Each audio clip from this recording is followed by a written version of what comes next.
वो international level पर एक दबंग आवाज़ थे, काफ़ी हरदिल अजीज हो गए थे अवाम में भी। मैं एक सिंध की बेटी इंसाफ की खातिर एक जंग लड़ रही हूँ। जो रेडियोलॉजी में जो एग्ज़ाम होता है रॉयल कॉलेज का, वो होता है FRCR, fellow of royal college of radiologist. ज़रूरत जो होती है उसकी कोई ज़बान नहीं होती है। हर साल उनको लाख रुपए मिलेंगे। कौमें तरक्की जब भी करती हैं जब उनके पास गुड क्वालिटी ह्यूमन रिसोर्स हो। हम कोई लोकल दवाइयाँ इस्तेमाल कर लें, लाइक पैनाडोल वगैरह इस्तेमाल कर लें, तो शायद चीज़ें बेहतर हो जाएं। अगर आज के दिन और कल तक किसी को भी कोई नया काम शुरू करना हो, कुछ इन्वेस्ट करना हो, तो बहुत अच्छा टाइम पीरियड है जनरली लोगों के लिए।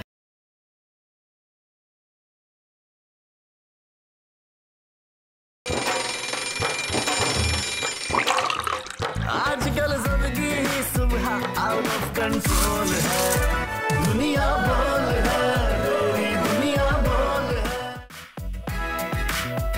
बिस्मिल्लाहिर्रहमानिर्रहीम, अस्सलाम वालेकुम एंड गुड मॉर्निंग पाकिस्तान। उम्मीद करते हैं कि आप सुबह खैरियत से होंगे। हफ्ते का पहला दिन है, मंडे है, लेकिन आज सुबह सुबह कुछ ऐसी खबरें हैं जिनको सुन के दिल लरस गया और अल्लाह ताला से दुआ करते हैं कि हमारे तुर्की भाई बहनों के ऊपर ताला रहम फरमाए, क्योंकि जिस तरह का जिस शिद्दत का ज़लज़ला वहाँ पे आया है वो बहुत ख़तरनाक है और सुनने में आ रहा है कि काफ़ी सारी अमवात भी वहाँ पे हुई हैं। फ़िलहाल 10 अमवातें सामने आई हैं और उसके आज बात हमने गुज़िश्ता रोज़ भी देखा जो कुछ हुआ।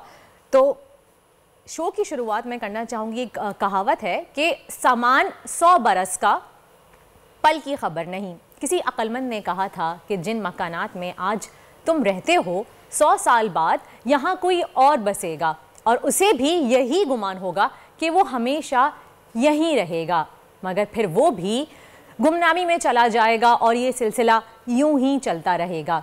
यही ज़िंदगी की तल्ख हकीकत है। 14 साल गुजर गए, लेकिन यूं लगता है जैसे कि कल की सी बात हो कि परवेज़ मुशर्रफ साहब मुल्क के सदर और आर्मी चीफ थे और फिर वो वक्त भी आया जब इस मुल्क के ताकतवर तरीन सदर को ये मुल्क ही छोड़ना पड़ा। बड़े नशेबो फराज देखे और आखिरकार तवील अलालत के बाद वो जहां फ़ानी से कूच कर गए। परवेज़ मुशर्रफ बेशक अजीम सिपह सालार, कामयाब सफारतकार थे। उनकी ज़िंदगी के मुख्तलिफ पहलुओं पर हम नज़र डालेंगे आज अपने शो में, लेकिन पहले नज़र डाल लेते हैं आज की बड़ी खबर पर।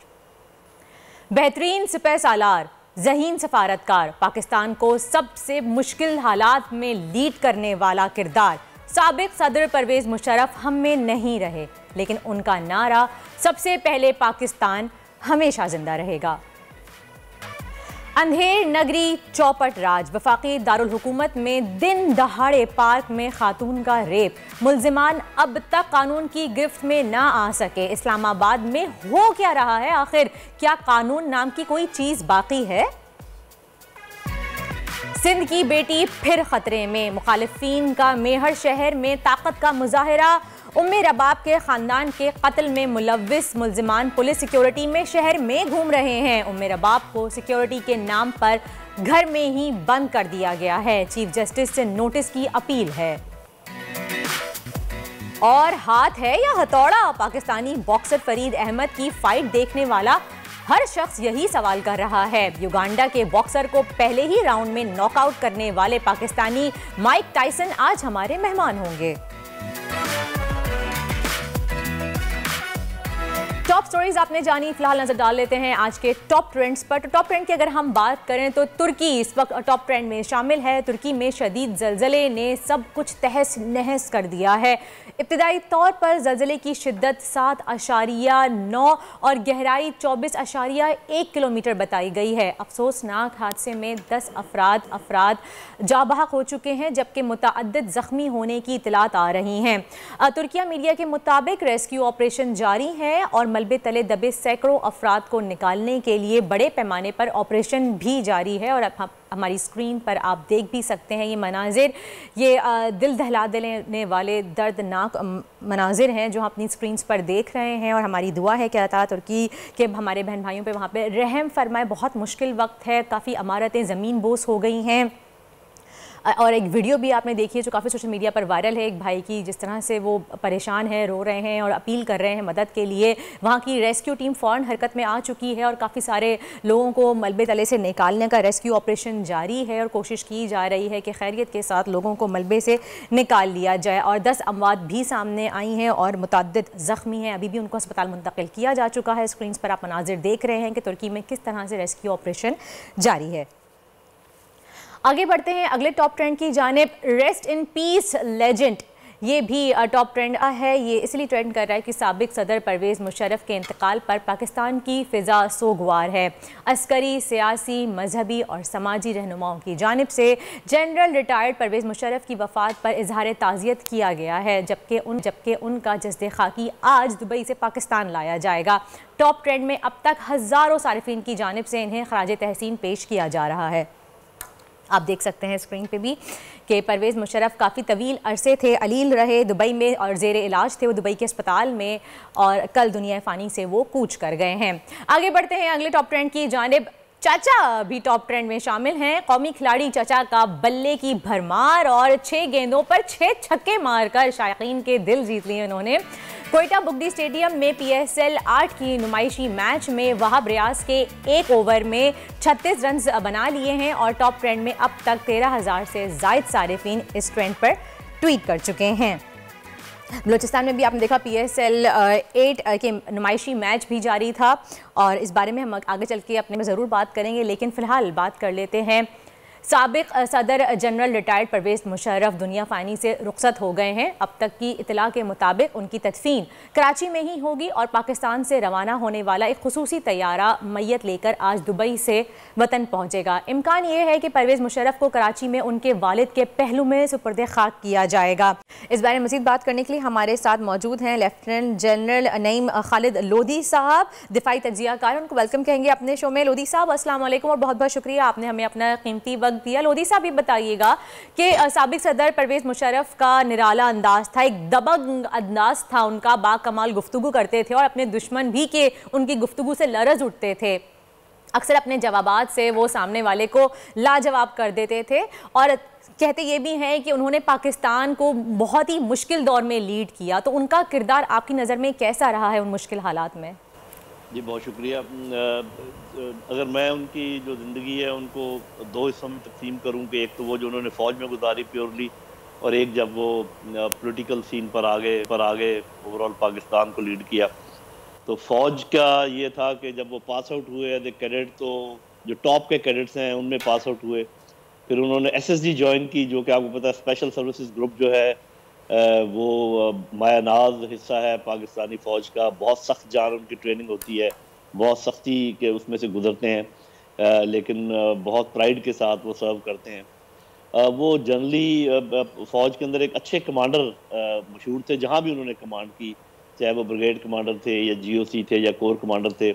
उनके अंडर कमांड उनसे बहुत खुश होते थे क्योंकि वो ठीक है डिमांडिंग थे, उनकी एक स्टैंडर्ड था जिसको वो चाहते थे कि उसको अचीव करके रखा जाए, लेकिन वो प्यार भी करते थे, ध्यान भी रखते थे। एक बेहतरीन कमांडर उनको माना जाता था। उसके बाद जब हम देखते हैं कि जब वो आए पॉलिटिकल उसके सीन के ऊपर, तो बाकी बहुत सारी बातें आपने बताई हैं।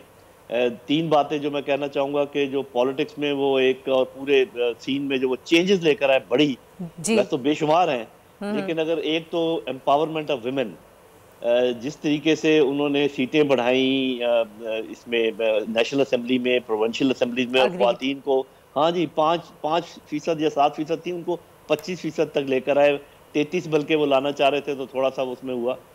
उसके बाद ये मीडिया, जब आप बात कर रही हैं और मैं आपके साथ बात कर रहा हूँ, ये तो आपको पता है कि एक चैनल होता था, ये 2 चैनल एक ही होता था, सही जी। और उन्होंने मीडिया को बहुत फरोग दिया है। मीडिया ब्लास्ट एक आया जो शायद उनके हक में भी बाद में नहीं रहा, लेकिन उन्होंने एक ऐसा काम किया जो मेरा ख्याल है कि आहिस्ता आहिस्ता होता, शायद देर लगती, लेकिन मीडिया को आज़ादी मुशर्रफ साहब ने ही दिलवाई थी। जी, और एक चीज़ और मैं ऐड करना चाहूँगा कि जिस तरीके से उन्होंने लोकल गवर्नमेंट्स को एम्पावर किया, हमने उनके ज़माने में देखा कि गांव-गांव, गली-गली में लोगों ने अपनी मर्जी के मुताबिक पैसे खर्च किए। उन्होंने इंश्योर किया कि हर यूनियन काउंसिल तक जो है ना वो पैसे जाएं, और ऐसा नहीं था कि जी जैसे आज है कि वो प्रोविंसेस रोक लेती हैं हर चीज़ को, कोई इंतखाबात कराते ही नहीं। और बहुत सारी चीजें, पुलिस रिफॉर्म्स हैं, बलूचिस्तान में उन्होंने बी एरियाज को एरियाज किया, एक पूरी लंबी लाइन। और एक जो आपने बात की वो मेरे ख्याल बहुत अहम है कि वो इंटरनेशनल लेवल पर एक दबंग आवाज थे, बिल्कुल उनको बोलने का सलीका था, उनको जवाब देने का सलीका था। बड़े मुश्किल सवाल, आपको पता है वो बड़े आराम से जाते थे इंडियन चैनल्स के ऊपर और बड़े जो उनके अच्छे एंकर थे उनका सामना करते थे और उनको लाजवाब कर देते थे। तो क्या याद करें क्या ना करें, इन्ना लिल्लाह व इन्ना इलैहि राजिऊन, अल्लाह ताला उनको जवारे रहमत में जगह दे, हम सब उनके लिए दुआगो हैं। और आज मैं उनकी जो कोताहियां हैं उन पर कोई बात करने को मैं आज तैयार नहीं हूँ। नहीं, मैं आपसे ये बात करना चाह रही थी कि मुशर्रफ साहब की लेगेसी के बारे में क्या कहेंगे आप? जी देखिए, एक तो मैंने बताया ना कि एज ए कमांडर वो ऐसे कमांडर थे। एक तो होता है ना कि देखें, जब आपके पास रैंक होता है, आप ब्रिगेडियर होते हैं, जनरल होते हैं, तो वैसे ही लोगों को बामरे मजबूरी भी आपकी इज्जत करनी पड़ती है। लेकिन वो ऐसा शख्स था कि लोग बहुत दिल के साथ उनको फॉलो करते थे और एक मोहब्बत का रिश्ता था उनके अपने जवानों के साथ, अपने ऑफिसर्स के साथ। ये एक बहुत बड़ी खूबी समझी जाती है फौज में। काफी ऐसे लोग होते हैं लेकिन कम होते हैं, ऐसे हर जगह नहीं पाए जाते। बिल्कुल, काफी सारे लोग ऐसे हैं जो अपने रैंक की बुनियाद पर लोगों को कमांड करते हैं। बिल्कुल। और दूसरा आपने ये भी देखा कि काफी हरदल अजीज हो गए थे अवाम में भी जब वो आए। उसमें आपको इकॉनमी के बारे में अगर बात की जाए, जो मोटरसाइकिल्स यहाँ पर हुए और जो बैंकों के काम, बेशुमार काम है, मैं क्या क्या करवाऊँ आप। सही बात है। और पाकिस्तान की मईशत की बात करें, हम किसी भी चीज़ की बात करें, मुशर्रफ साहब के दौर में वो काफ़ी सामने आई और उसका हमेशा एक नंबर ग्राफ हमेशा ऊपर ही जा रहा था। मुशर्रफ साहब के बारे में यही बात अगर कहें तो गलत ना होगा कि ढूंढोगे अगर मुल्कों मिलने के नहीं नायाब हैं। हमारे साथ रहिएगा लोधी साहब। अब्दुल हसीब की जानिब बढ़ूंगी, हमारे नुमाइंदे हैं, वो कराची से हमारे साथ मौजूद हैं। उनसे जानने की कोशिश करेंगे कि इस वक्त वो मुशर्रफ साहब की जस्ते खाकी को पाकिस्तान लाया जा रहा है तो इस वक्त क्या तैयारियां हैं, कहाँ पर उनकी तदफीन होगी, क्योंकि उनका आबाई घर नाज़िमाबाद में है लेकिन वो अभी डिफेंस में मुकीम थे। तो आपके पास क्या अपडेट हैं अब्दुल हसीब, आगाह कीजिएगा हमें। जी बिल्कुल, मुतज़ाद इत्तलात मौसूल हो रही हैं। साबिक सदर परवेज़ मुशर्रफ के जज्बे खाकी को पाकिस्तान लाने के लिए सुबह 11 बजे जो है नूर खान एयरबेस से तैयारा जो है वो उड़ान भरेगा और इसके सिलसिले में जो दुबई के कौंसल खाने हैं वहाँ पर इंतजाम मुकम्मल कर लिए गए हैं। फैमिली की दरख्वास्त पर NOC जारी कर दिया गया है और सुबह 11 बजे नूर खान एयरबेस से तैयारा जो है वो दुबई के एयरपोर्ट के लिए रवाना होगा। लेकिन जहाँ तक तदफीन की बात है तो साबिक सदर परवेज़ मुशर्रफ की तदफीन के हवाले से जो है वो तहाल मुतज़ाद इत्तलात मौसूल हो रही हैं। जो बेशतर ज़राए हैं वो यही बताते हैं कि उनकी तदफीन जो है वो कराची में की जाएगी, लेकिन कुछ ज़राए ये भी दावा कर रहे हैं कि उनकी तदफीन जो है वो रावलपिंडी के जो फौजी कब्रिस्तान है वहाँ की जाएगी। अगर बात की जाए कराची की तो फिलवक्त कराची में उनका कोई अहल खाना मौजूद नहीं है क्योंकि उनकी इमीडिएट फैमिली जो है वो उनके साथ मौजूद है और मैयत के हमरा ही जो है वो पाकिस्तान उनके बेटे और बेटी उनके साथ ही मौजूद हैं दुबई में इस वक्त, मैयत के साथ ही वो आएंगे। जी बिल्कुल, जो अहल खाना से हमारी जो ज़राए से बात हुई है वो ये बताते हैं कि अहल खाना मैयत के हमरा ही जो है वो पाकिस्तान आएंगे। जहाँ तक तदफीन की बात है तो तदफीन के इंतजामात जो हैं वो फिलहाल जो है वो कुछ चीज़ कंफर्मेशन हमें मौसूल नहीं हो सकी है क्योंकि इत्तलात जो है वो मुतज़ाद मौसूल हो रही है कराची और रावलपिंडी की। जी अच्छा, मैं आपसे ये पूछना चाह रही थी कि एक जनाजा हमें देखा था ज़ियाउल हक का, तो आपको क्या उम्मीद है कि इस तरह से परवेज़ मुशर्रफ साहब को भी उसी शान शौकत के साथ तदफीन के लिए लेके जाया जाएगा? देखें नईम साहब आप बताइएगा, आप भी बताइएगा। जी पहले अब्दुल हसीब मैं आपसे बात करूंगी आगे। नईम साहब आप बताइएगा। मेरा अपना अंदाज़ा ये है कि जो ही उनका जज्बे खाकी पाकिस्तान आएगा तो Pakistan army will take over, इसलिए कि वो चीफ रहे हैं फौज के और chairman joint chief of staff भी रहे हैं। तो ज़्यादा इम्कान ये है कि किसी फ़ौजी कब्रिस्तान में उनको दफनाया जाएगा और उनके तमाम जो आखिरी रसूमात हैं वो जैसे फ़ौज अपने सरबराह किसी भी सरबराह के तदफीन में करती है उसी तरीके से होगी। और उनका जो है ना, मुझे लगता है कि जज्बे खाकी पाकिस्तानी फ्लैग में लपेटा जाएगा, उनको सलामी पेश की जाएगी जो कि गन्स के ज़रिए होती है, एक बाकायदा ड्रिल है। तो मेरा अपना अंदाज़ा ये है, मुझे इसकी मालूमात तो नहीं है कि जो ही वो पाकिस्तान उनका जिस्म लाया जाएगा तो आगे से तमाम इंतजामात जो है वो पाक फ़ौज करेगी, ये मेरा अंदाज़ा है। जी सही। अच्छा नईम साहब, आखिरी सवाल करना चाहूँगी आपसे कि इस वक्त जो मुल्क के हालात चल रहे हैं, जितनी बुरी तरीके से हमारा मुल्क तबाही की तरफ जा रहा है, वहाँ बिल्कुल नहज पे पहुँच चुका है, अगर मुशर्रफ साहब अभी होते और उनके हाथ में पाकिस्तान की लीड होती तो वो सबसे पहले क्या करते और किस तरह से इन मुश्किल हालात से निकालते पाकिस्तान को? जी सिर्फ मुशर्रफ ही नहीं, अगर मुशर्रफ जैसा भी कोई होता या मैं समझता हूँ उनसे आधा भी कोई होता तो पाकिस्तान इन हालात की तरफ कभी ना जाता, क्योंकि उनकी जो सोच थी वो बैन अवी चीज़ों को भी समझते थे, वो रीजनल चीज़ों को भी समझते थे। हमारे कुछ लोग बहुत ही सिर्फ लोकलाइज्ड उनकी सोच। अभी आज के दौर में आपको लगता है कि मुशर्रफ साहब की मानिंद कोई है जो मुल्क को निकाल सकता है इस मुश्किल वक्त से? मेरा ख्याल है कि देखना पड़ेगा, मैं जल्दबाजी में इसका जवाब नहीं दे पाऊंगा।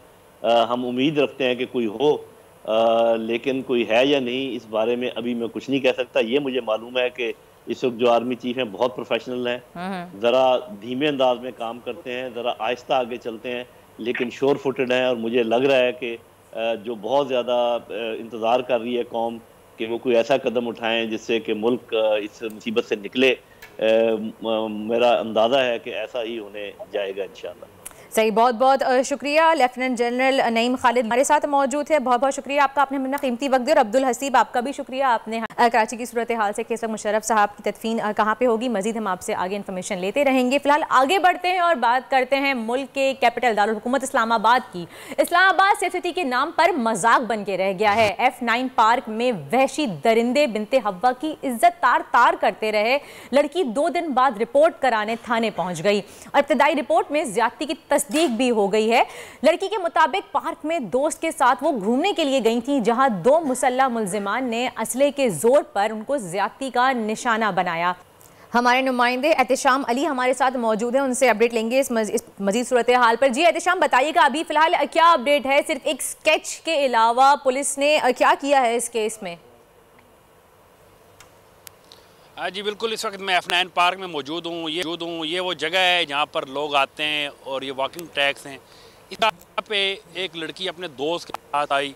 मेरे अकब में आपको एक जंगल नज़र आ रहा होगा। यहाँ से कुछ मुल्ज़मान जो मुसल्लह थे उनको पकड़ के साथ उस जंगल में ले गए और उस लड़की के साथ वहाँ पे मुतअद्दिद बार ज़्यादती हुई।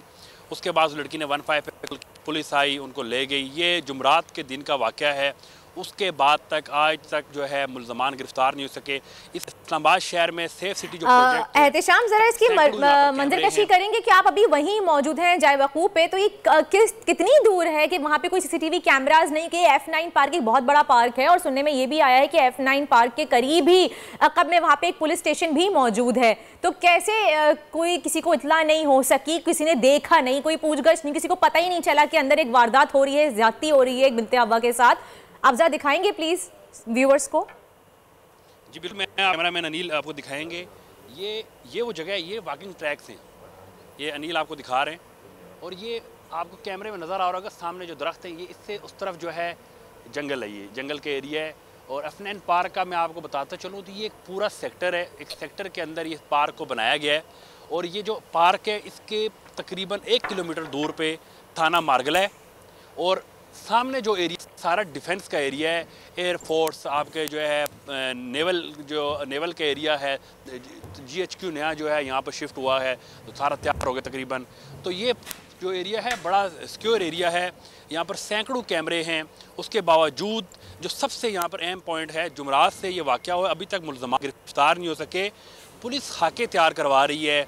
ये पता नहीं कौन से दौर में हम जी रहे हैं कि खाका तैयार हो रहा है, जबकि इसके एंट्री आउट हर जगह पे कैमरे नस्ब हैं। और ऐसे कैमरे हैं जहाँ से कोई शख्स भी रात को भी गुजरेगा तो वो लाजमी नज़र आएगा। इसमें पुलिस का किरदार इंतहाई मशकूक है कि अभी तक मुल्ज़मान क्यों नहीं गिरफ्तार हुए। जहाँ तक बात करें केस की, तो अभी तक जो है जो लड़की है उससे स्केच भी लड़की से नहीं तैयार करवाया गया, क्योंकि गुज़श्ता रोज़ हमने उसमें जो है मुतासरा जो लड़की है उससे मेरी बात हुई थी, तो उसके मुताबिक ये स्केच उससे नहीं तैयार करवाया गया। अलबत्ता पुलिस के मुताबिक ये स्केच तैयार है और जल्द मुल्ज़मान को गिरफ्तार करेंगे। जब लड़की ने स्केच तैयार नहीं करवाया तो पुलिस ने कैसे कर लिया? क्या कोई CCTV कैमरा की मदद ली है उन्होंने कि स्केच में तो फिर कुछ गलती भी हो सकती है? हाँ जी बिल्कुल ऐसा ही है। लड़की के साथ उसका एक दोस्त था अमजद नामी, तो जहाँ तक हमारे ज़राए बता रहे हैं ये उसकी तरफ से स्केच तैयार करवाया गया है। क्योंकि वो जो दोस्त उसका था वो उसको साइड पे खड़ा कर दिया मुल्ज़मान ने, और क्योंकि वो गन लेके आए थे। इसमें बड़ी एक अहम चीज़ है जो शुरू में बताई गई थी कि वो डकैती घर से आए थे, लेकिन जब हमारी उनसे बात हुई है, जो लड़की से भी मेरी बात हुई है, तो कुछ भी उनसे नहीं लेके गए वो। तो अगर वो कुछ नहीं ले गए तो ये मुझे ऐसा लगता है कि वो उनको जो है ना ट्रैप कर रहे थे, उनका पिकअप कर रहे थे और वो वहाँ तक उनसे पहुँचे। अगर ये सारी चीज़ प्लान के तहत हुई है तो इसमें 2 बड़े मशकूक किरदार हैं। एक जो है पुलिस का मशकूक किरदार है कि पुलिस ने अभी तक उनको गिरफ्तार क्यों नहीं किया, और 2 लोग थे, स्केच सिर्फ एक का बना है। दूसरे का स्केच क्यों नहीं बना? बिल्कुल, स्केच भी एक बंदे का बना है, बिल्कुल अभी तक एक बंदे का स्केच बना है, दूसरे बंदे का स्केच भी नहीं बन सका। और इसमें जो अहम चीज़ है कि एंट्री और आउट पे जो कैमरे इस पार्क के, अभी तक उनकी जो सीसीटीवी फुटेजेस हैं वो हमारे साथ शेयर नहीं की, और पुलिस के मुताबिक जो है वो जल्द मुल्ज़मान तक पहुंच जाएंगे। जुमरात से आज तक सिर्फ एक स्केच तैयार हुआ है, और वो स्केच भी अभी हम क्या कह सकते हैं, क्योंकि जो मुल्ज़मान जो लड़की है उसके मुताबिक वो स्केच उसने तैयार नहीं करवाया। जी सही। अच्छा ये बताइएगा कि आपसे किसी पुलिस अफसरान में से किसी से कोई बात हो सकी, क्योंकि हमने कांटेक्ट करने की कोशिश की तो हमसे किसी कोई बात करने को तैयार नहीं है। आपकी कोई ऑफ द रिकॉर्ड किसी से कोई बातचीत हुई हो, इस केस के हवाले से कोई पेशरफ सामने आई हो? हाँ जी बिल्कुल, कुछ अरसा जो है कबल जो आईजी साहब तैनात हुए थे, फिर डीआईजी, कुछ अफसरान जो पंजाब से लाए गए थे, उनकी कारकर्दगी माशाल्लाह इतनी अच्छी है कि वो कभी मीडिया से बात करते ही नहीं है। मीडिया से तब बात की जाती है कि जब आप बताते हैं कि हमने ये किया। मैं गुज़श्ता रोज़ से रब्ता कर रहा हूँ डीआईजी साहब से, मुसलसल कॉल्स कर रहा हूँ, वो हमारी उन्होंने कॉल नहीं ली। इस केस से जुड़े तमाम अफसरान मीडिया से बात नहीं कर रहे। इससे कबल भी कुछ ऐसे केसेस इस्लामाबाद में हुए थे, लेकिन जो है ये मीडिया से बात नहीं करते। उसकी सबसे बड़ी वजह ये है कि इन लोगों के होते हुए दहशतगर्द, डाकू, चोर, ये लोग इस्लामाबाद में दंदनाते फिर रहे हैं। इस्लामाबाद इंतहाई गैर महफूज शहर बन गया है, और इस्लामाबाद में काफी क्राइम रेट भी बहुत ज्यादा बढ़ा है। अच्छा ये आखिरी सवाल करना चाहूंगी आपसे कि आपकी पार्क इंतजामिया से कोई बात हुई है, वो क्या कह रही है इस बारे में? क्योंकि डेफिनेटली मैनेजमेंट की भी तो कोताही है कि वहाँ पे कोई सिक्योरिटी के इंतजाम क्यों नहीं? जब इतना पार्क आपने खोल के रखा हुआ है तो जगह जगह स्पॉट्स पे कोई गार्ड, कोई सिक्योरिटी वाले कुछ तो होना चाहिए था। जी बिल्कुल, जो इस केस के आईओ हैं उनसे मेरी बात हुई है, तो पार्क में जो मौजूद गार्ड्स हैं उनको भी जो है उनकी तफ्तीश हो रही है। उनसे पूछा जा रहा है कि आया वो जब ये वाक़या हुआ कहाँ पर थे। अभी तक जो केस के आईओ हैं बेहतरीन काम कर रहे हैं, लेकिन अफसरान की जानिब से कोई कोऑपरेट नहीं किया जा रहा, ना हमें बताया जा रहा है। आईओ की जानिब से इस केस पे अच्छा काम हो रहा है। मज़ीद जो भी तफसीलात आएंगी हम इंशाल्लाह आपसे शेयर करेंगे। जी सही, बहुत बहुत शुक्रिया। एहतशाम अली हमारे नुमाइंदे इस्लाम साथ मौजूद थे, बराह रास्त वो जायवकू से हमें अपडेट कर रहे थे कि इस वक्त इस केस में क्या पेशरफ सामने आई है।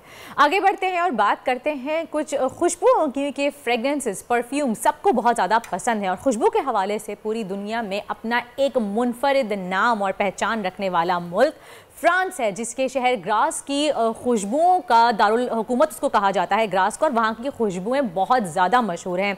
यहाँ एक से एक फ्रेगरेंसेस वाले ऑयल, इत्र और डिफरेंट किस्म की चीज़ें आपको मिलती हैं, जिसमें वो बिल्कुल असली फूलों से उनके एसेंशियल ऑयल्स को एक्सट्रैक्ट किया जाता है और फिर फैक्ट्री में उनकी खुशबुओं को तैयार किया जाता है। वहाँ पे ये सब खुशबुओं की फैक्ट्री जो है वो सबसे पहले 70वीं सेंचुरी में लगी थी, कायम हुई थी। खुशबू किसको पसंद नहीं होती, हर किसी को शौक होता है परफ्यूम्स का। कुछ लोग तो परफ्यूम्स की खाली बॉटल्स भी रखते हैं, लेकिन अक्सर आपने देखा होगा जब हम लॉन्ग लास्टिंग परफ्यूम्स की बात करते हैं तो बॉटल के पीछे हमेशा देखते हैं कि ऑयल्स फ्रॉम फ्रांस या फ्रेगरेंस फ्रॉम फ्रांस जब लिखा आता है तो हम वो बगैर किसी हेजिटेशन के, बगैर किसी अगले सवाल के वो उठा लेते हैं, क्योंकि हमें पता होता है कि फ्रांस से बनने वाले परफ्यूम्स की लास्टिंग बहुत अच्छी होती है, उनकी एक महक अलग ही होती है। मुझे भी बहुत ज़्यादा शौक है परफ्यूम्स का, आपने भी दौरा किया इस फैक्ट्री का, तो अगली बार जब भी परफ्यूम्स खरीदें पीछे ज़रूर लेबल चेक कीजिएगा कि बना हुआ कहाँ से। अगर फ्रांस का है तो झट करके उठा लीजिएगा, देर न कीजिएगा। फिलहाल वक्त हुआ है एक ब्रेक का, कहीं जाइएगा नहीं, मिलते हैं आपसे एक ब्रेक के बाद। Stay with us. आजकल जिंदगी ही सुबह आउट ऑफ कंट्रोल है, दुनिया बोल है, दुनिया बोल है।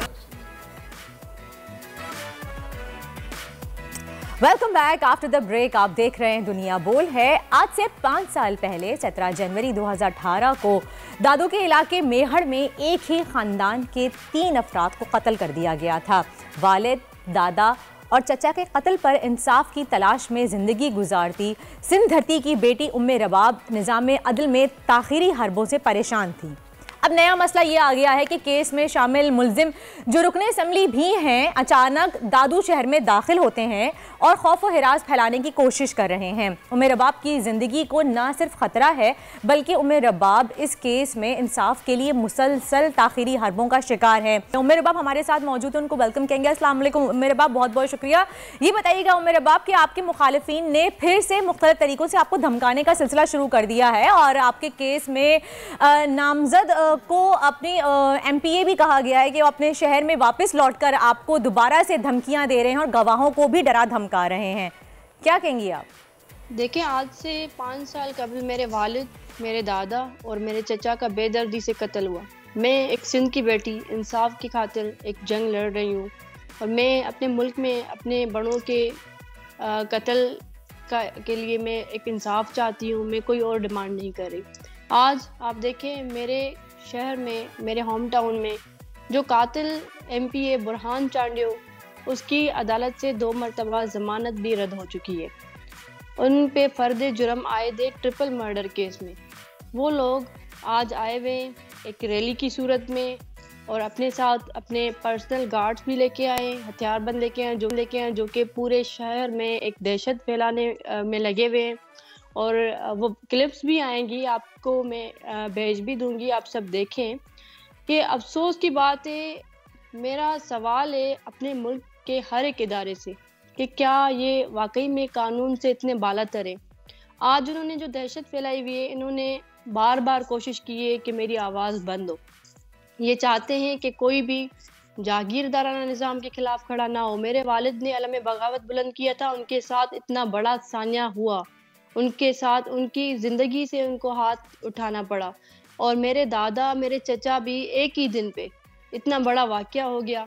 आज वो लोग आए, इनकी पूरी प्लानिंग है, क्योंकि आप देखें मेरे केस में शेड्यूल बन चुका है और उस शेड्यूल बनने के बाद ये मुख्तलिफ़ किस्म के हरबे इस्तेमाल कर रहे हैं ताकि हम चुप करके घर बैठ जाएं और हम केस को परसू ना करें, हम विड्रॉ कर जाएं। ये भी मैं यहाँ पे वाज़ेह करूँ कि हम विड्रॉ नहीं करेंगे। पर आप देखें अफसोस मुझे इस चीज़ का है कि केस में जो आई विटनेसेस हैं उन पे क्या गुजर रही है अभी। आप कोई मुझसे तो पूछे, एक बेटी जो इंसाफ मांग रही है, मैं तो नहीं डर रही, पर जो केस में आई विटनेसेस हैं उनकी जो फैमिलीज है उन पे अभी क्या असर पड़ा है, तो इसका जिम्मेदार कौन है? रियासत हमारी क्या कर रही है? कौन? अच्छा उमर बाब ये बताइएगा कि आपके मुखालिफिन हैं वो सिर्फ आपको क्या इनडायरेक्टली तरीकों से डरा धमका रहे हैं या फिर बराह रास्त सामने आके भी आपको कोई थ्रेट किया है, कोई धमकी दी है, किसी चीज़ से डराया गया है आपको बिल्कुल सामने आके? आपके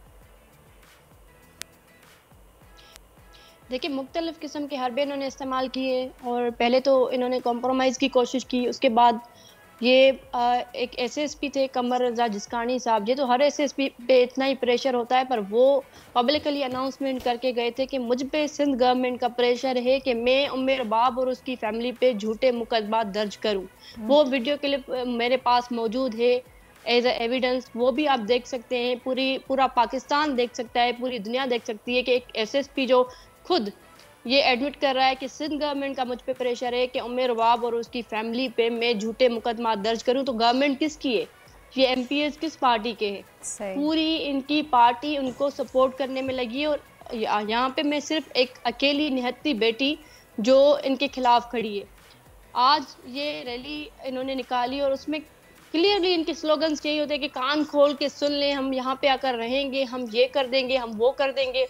तो ये क्या साबित करना चाह रहे हैं? और इतने सारे हथियार बंद 50 हथियार बंद लेकर जो शहर में इंटर हो रहे हैं, तो ये आई विटनेसेस को क्या मैसेज पहुंच रहा है? मैं चीफ जस्टिस ऑफ पाकिस्तान से भी गुजारिश करती हूँ कम से कम तब तक ये इस शहर में इंटर ना हो जब तक मेरे केस का फाइनल डिसीजन नहीं आता, क्योंकि इससे असरअंदाज इनकी हर एक्टिविटी पे जो है हर इंसान पे असरअंदाज हो रहे हैं। इनका इम्पेक्ट पड़ रहा है, इनका इन्फ्लुएंस इतना है क्योंकि गवर्नमेंट इनके साथ है। आप देखें, एक ये भी मैं सवाल करती हूँ, इन्होंने मेरे घर में 3 कत्ल किए हैं। आज शायद हमारी रियासत ने, हमारे इदारों ने, हमारी जुडिशरी ने नौजवानों को ये पैगाम पहुंचाया है कि आप 3 कत्ल करेंगे तो और कुछ नहीं, पर 3 पुलिस के डाले आपकी प्रोटेक्शन के लिए आपको दिए जाएंगे। आप देखिए वो MPA जब यहाँ पे एंटर हुआ है शहर में, तो 3 पुलिस के डाले उसके पीछे पीछे आ रहे उसको प्रोटेक्ट करने के लिए। अफसोस की बात यह है कि जिनके साथ सानिया हो जाते हैं, जिनके बड़े चले जाते हैं, जिनको मारा जाता है बेदर्दी से, आप उनको प्रोटेक्ट नहीं कर सकते। हाँ, आप उन MPAs को, उन कातलों को जरूर प्रोटेक्ट करते हैं। और दूसरी बात यह है कि मैं अपने घर में बैठी हूँ, क्या ये मेरा कानूनी राइट नहीं है कि मैं आज निकल के अपने काम से जाती, मुझे रोका गया, मुझे घर से बाहर नहीं निकलने दिया गया, पुलिस का डाला आके खड़ा है यहाँ पे कि हम आपकी प्रोटेक्शन के लिए आए हैं यहाँ पे, और मुझे आप कह रही हैं कि पुलिस उनकी सरपरस्ती कर रही है, उनकी सिक्योरिटी के लिए उनको पुलिस की 3 गाड़ियाँ उनके साथ हैं, और आपको जो सिक्योरिटी दी गई है वो आप तो बता रही हैं कि आप उसके लिए घर से बाहर ही निकलने नहीं दिया जा रहा आपको, तो ये सिक्योरिटी के नाम पे आपको घर में ही बंद करके रख दिया गया है, आप काम के लिए ही बाहर नहीं जा सकती हैं अपने किसी? यकीनन ये कि मुझे नजर बंद किया जा रहा है। हालांकि रोकना तो उन एमपीएस को चाहिए कि भाई आप पे फर्दे जुर्म आयद हुआ है, तो हमारे इदारे क्या कर रहे हैं, हमारी पुलिस क्या कर रही है। पुलिस के लिए तो मैं बार बार कह चुकी हूँ कि इनकी कमदारी में करने लगे हैं आईजी साहब। ये आपके लिए शर्म की बात है कि एक बेटी जो इंसाफ के लिए निकली है, आप उनको कातलों को प्रोटेक्शन देकर आप यहाँ पे भेज रहे हैं कि वो आकर मुझे डराए, मुझे धमकाए। तो ये पूरा निजाम, पूरे सिस्टम पे एक सवाल बनता है कि मुझे, मेरे घर को, मेरी फैमिली को कौन तहफ़्फ़ुज़ देगा। मुझे रोका गया है। अच्छा, अब अपने मुखालिफिन के इन हालिया हथकंडों के खिलाफ आपने अदालत में बाकायदा कोई अपील की है, कोई शिकायत जमा करवाई है? जी बिल्कुल, देखिए मैंने ऑफिशियल कंप्लेन तब भी की थी जब मेरी कार को हिट करने की कोशिश की गई। मैं बार बार कोर्ट्स में ये इस किस्म के एप्लीकेशंस देती आई हूँ कि मैं फला जगह पे खतरा महसूस कर रही हूँ और इनकी ये हरकतें, इनकी ये एक्टिविटीज हैं, पर उस चीज़ पे कोई फर्क नहीं पड़ रहा। शायद इसी चीज़ का इंतज़ार है हमारे मुल्क में कि मुझे भी बेदर्दी से मारा जाए, शायद तभी हमारे हर एक इदारे की आँख खुलेगी।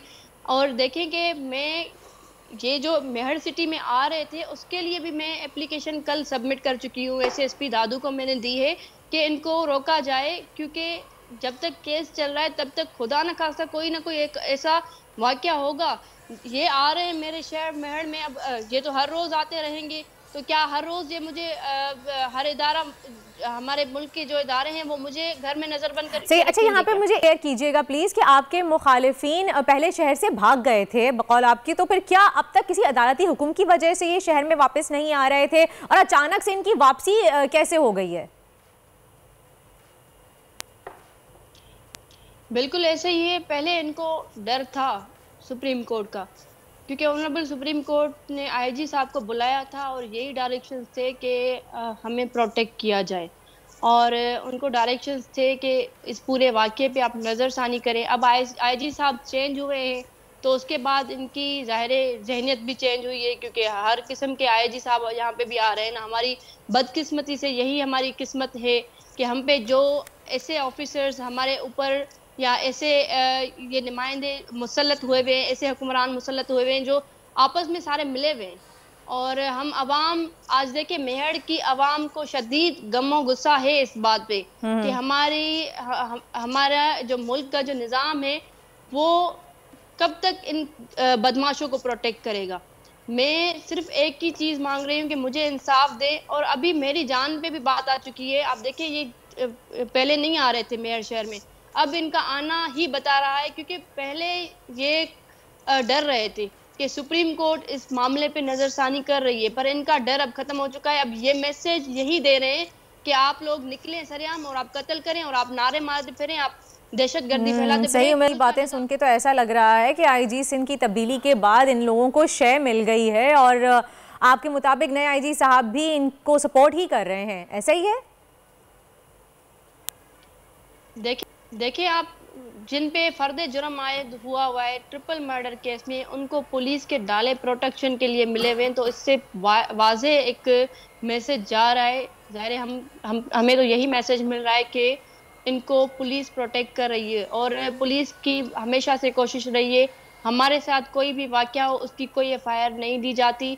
पहले भी इतने वाक़ये हो चुके हैं हमारे साथ, मेरे जो केस में विटनेसेस हैं उन पे वक्त ब वक्त उन पे हमले किए गए और उनकी एफआईआर थी, पर पुलिस ने उनकी कोई प्रॉपर इन्वेस्टिगेशन नहीं की। मुझ पे बजाते, मैं अपनी बात करूं खुद पे, कि मुझे थ्रेट था, मेरी गाड़ी को हिट करने की कोशिश की गई, उसकी कोई एफआईआर तक नहीं ली गई, उसकी कोई इन्वेस्टिगेशन आज तक मुकम्मल नहीं हुई। तो पुलिस अंडर प्रेशर है, और ये इन आईजी साहब के पहले जो मुश्ताक महर साहब थे उन्होंने खुद एडमिट किया था सुप्रीम कोर्ट ऑफ पाकिस्तान में कि सियासी प्रेशर है, और सियासी प्रेशर की वजह से हम कुछ नहीं कर पा रहे।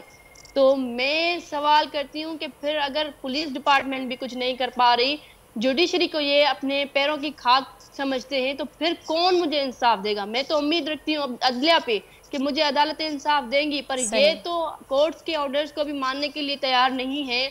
पुलिस हमें प्रोटेक्ट करने के लिए तैयार नहीं है। आप देखिए प्रोटेक्शन का बोला जाता है तो ये मुझे घर में रोक देते हैं, तो फिर मैं किससे सवाल करूं? सही, बहुत बहुत शुक्रिया उम्मेर अबाब हमारे साथ मौजूद थी। दुआ है कि आपको इंसाफ मिले और इस बोल न्यूज़ प्लेटफॉर्म के ज़रिए मैं तमाम ओहदेदारान से, अफसरान से, चीफ जस्टिस ऑफ पाकिस्तान से अपील करना चाहूँगी कि बराए मेहरबानी खुदारा उम्मेर अबाब को इंसाफ दीजिए, उनकी मदद कीजिए और उनको हेल्प कीजिए, उनको सपोर्ट कीजिए। उनकी ज़िंदगी को ख़तरा है, वो बता रही हैं, बार बार ये बात कह रही हैं कि उनकी ज़िंदगी को ख़तरा है। बराए मेहरबानी इस पे कोई सख्त और फौरी तौर पे कोई एक्शन लिया जाए।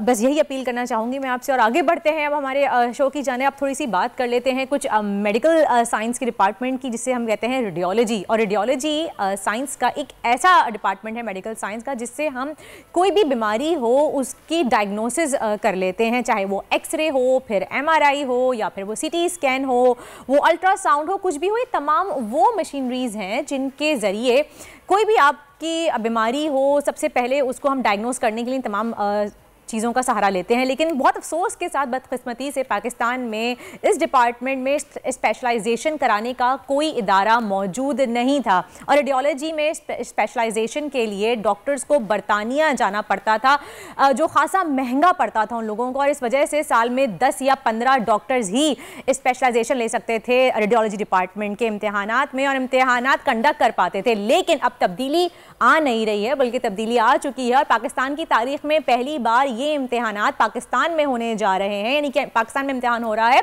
और कराची की सफ़ा यूनिवर्सिटी में 150 के करीब डॉक्टर, जिन्हें हम fellow of royal college of radiologist के इम्तिहान हम कह सकते हैं, वो देंगे। और कामयाबी का पूरा क्रेडिट जाता है डॉक्टर नफीस को, जो रेडियोलॉजी सोसाइटी ऑफ पाकिस्तान के साबिक सदर हैं। और उन्हें इन्हीं की कोशिशों का ये नतीजा है जो आज हम देख रहे हैं कि ये काम मुमकिन हो पाया है। और डॉक्टर नफीस आज हमारे साथ मौजूद भी हैं स्टूडियो में, उनको वेलकम कहेंगे। डॉक्टर नफीस, अस्सलाम वालेकुम और बहुत बहुत शुक्रिया, आपने हमें अपना कीमती वक्त दिया।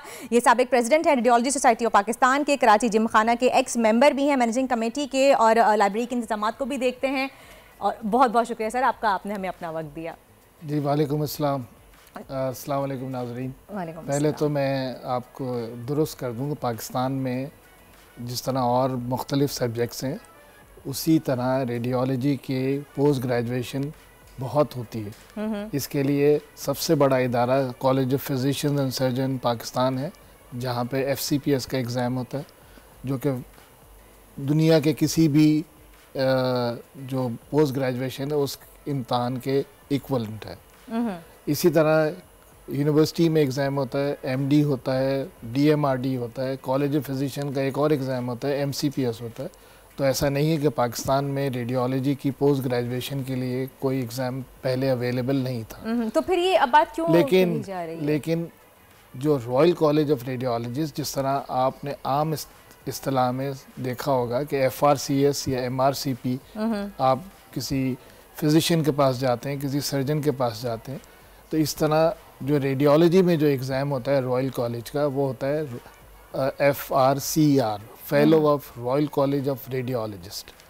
तो FRCR ज़ाहिर है कि एक इंटरनेशनल एग्ज़ाम है। सही। और उसको जो लोग पास कर लेते हैं वो सारे लोग जो हमारे पास FCPS के एग्ज़ाम में पास होते हैं, उनके लिए FRCR करना बहुत मुश्किल काम नहीं है। तकरीबन उस तरह का एग्ज़ाम है। नेचुरली वो इंग्लैंड का एक एग्ज़ाम है, ये पाकिस्तान का एग्ज़ाम है, ये फ़र्क अलबत्ता मौजूद है। लेकिन दुनिया भर में अगर आप पाकिस्तान से जब बाहर निकलते हैं, UAE में जाते हैं या सऊदी अरेबिया में जाते हैं, तो उसमें FRCR के एग्ज़ाम की पास होने की कदर ज़रा ज़्यादा है FCPS के निस्बत। तो डॉक्टर साहब इतने साल क्यों लग गए ये एग्ज़ाम यहाँ कंडक्ट करने के लिए? पहले ख्याल क्यों नहीं आया?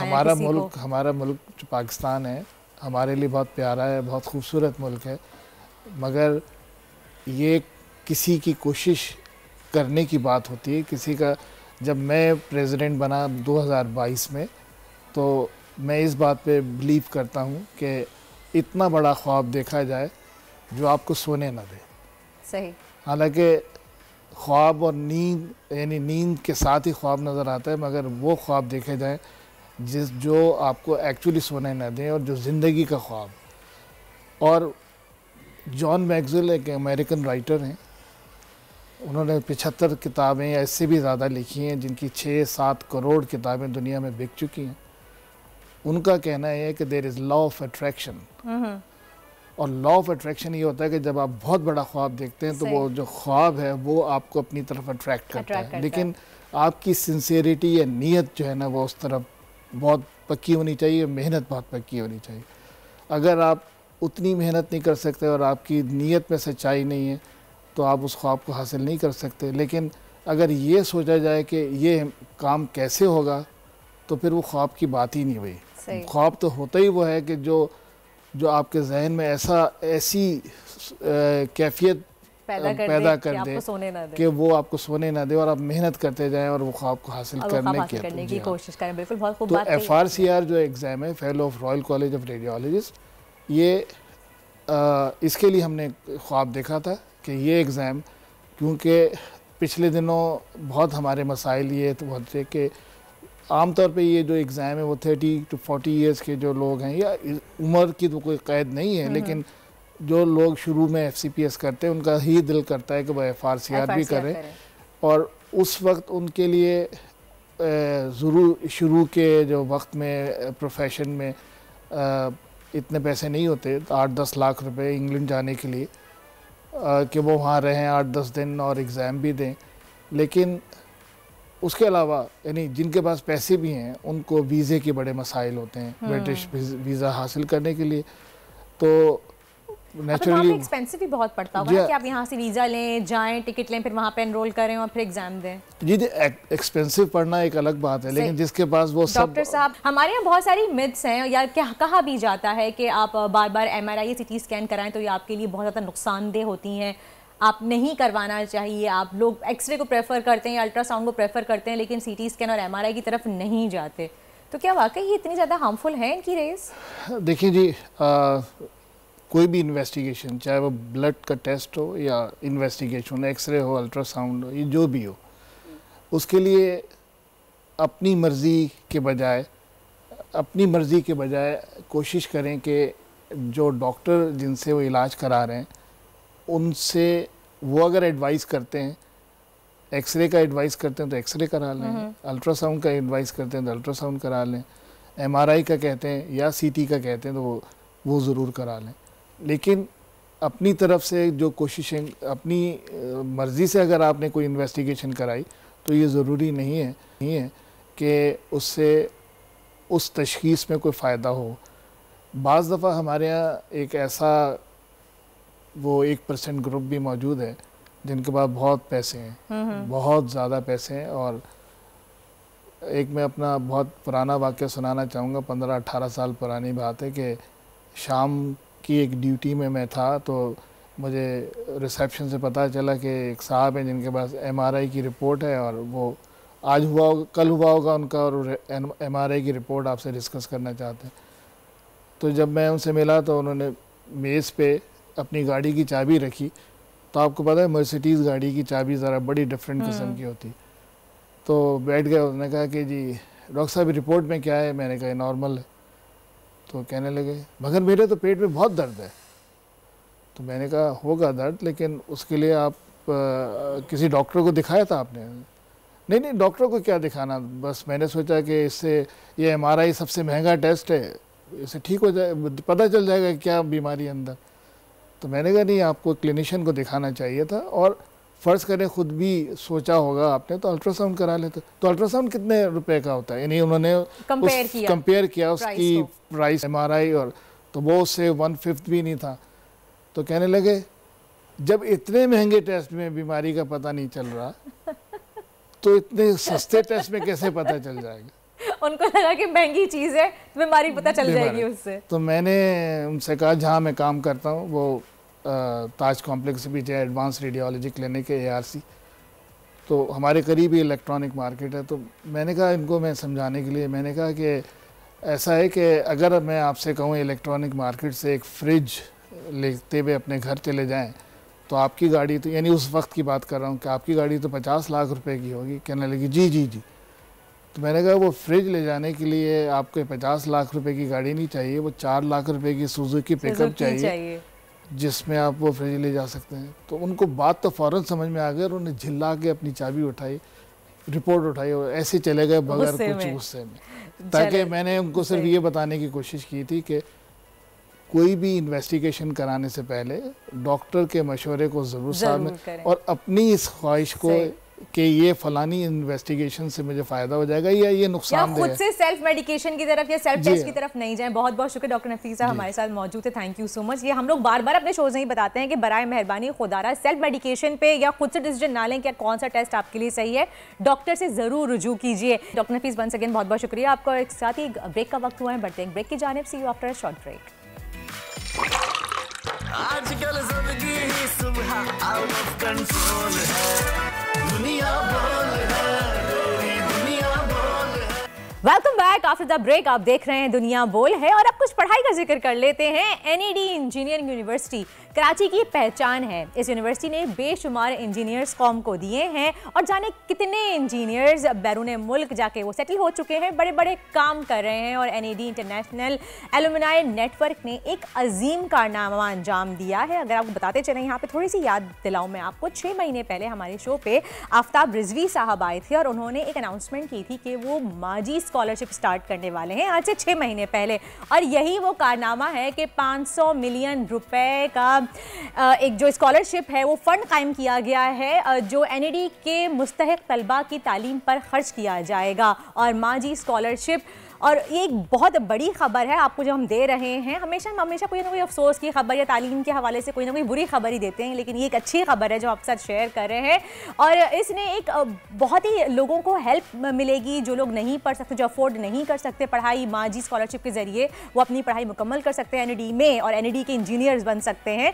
तो आइए वेलकम करते हैं, हमारे साथ मौजूद हैं आफ्ताब रिजवी साहब जो फाउंडर हैं माजी स्कॉलरशिप के, और साथ में हमारे साथ मौजूद हैं इंजीनियर सोहेल बशीर साहब जो कि इंस्टीट्यूट चेयरमैन हैं इंस्टीट्यूट ऑफ इंजीनियर्स पाकिस्तान के, और जूम पे हमें ज्वाइन करेंगे सरोज लोधी साहब जो कि वाइस चांसलर हैं एनईडी के। अस्सलाम वालेकुम आप तीनों को, बहुत बहुत शुक्रिया आपने हमें अपना कीमती वक्त दिया। आफ्ताब साहब 6 महीने पहले ये आपने अनाउंसमेंट की थी और माशाल्लाह से आज इस माजी स्कॉलरशिप के साथ हमारे शो पे मौजूद हैं। अल्हम्दुलिल्लाह जी, सबसे पहले ये बताइएगा कि इस स्कॉलरशिप का क्राइटेरिया क्या है?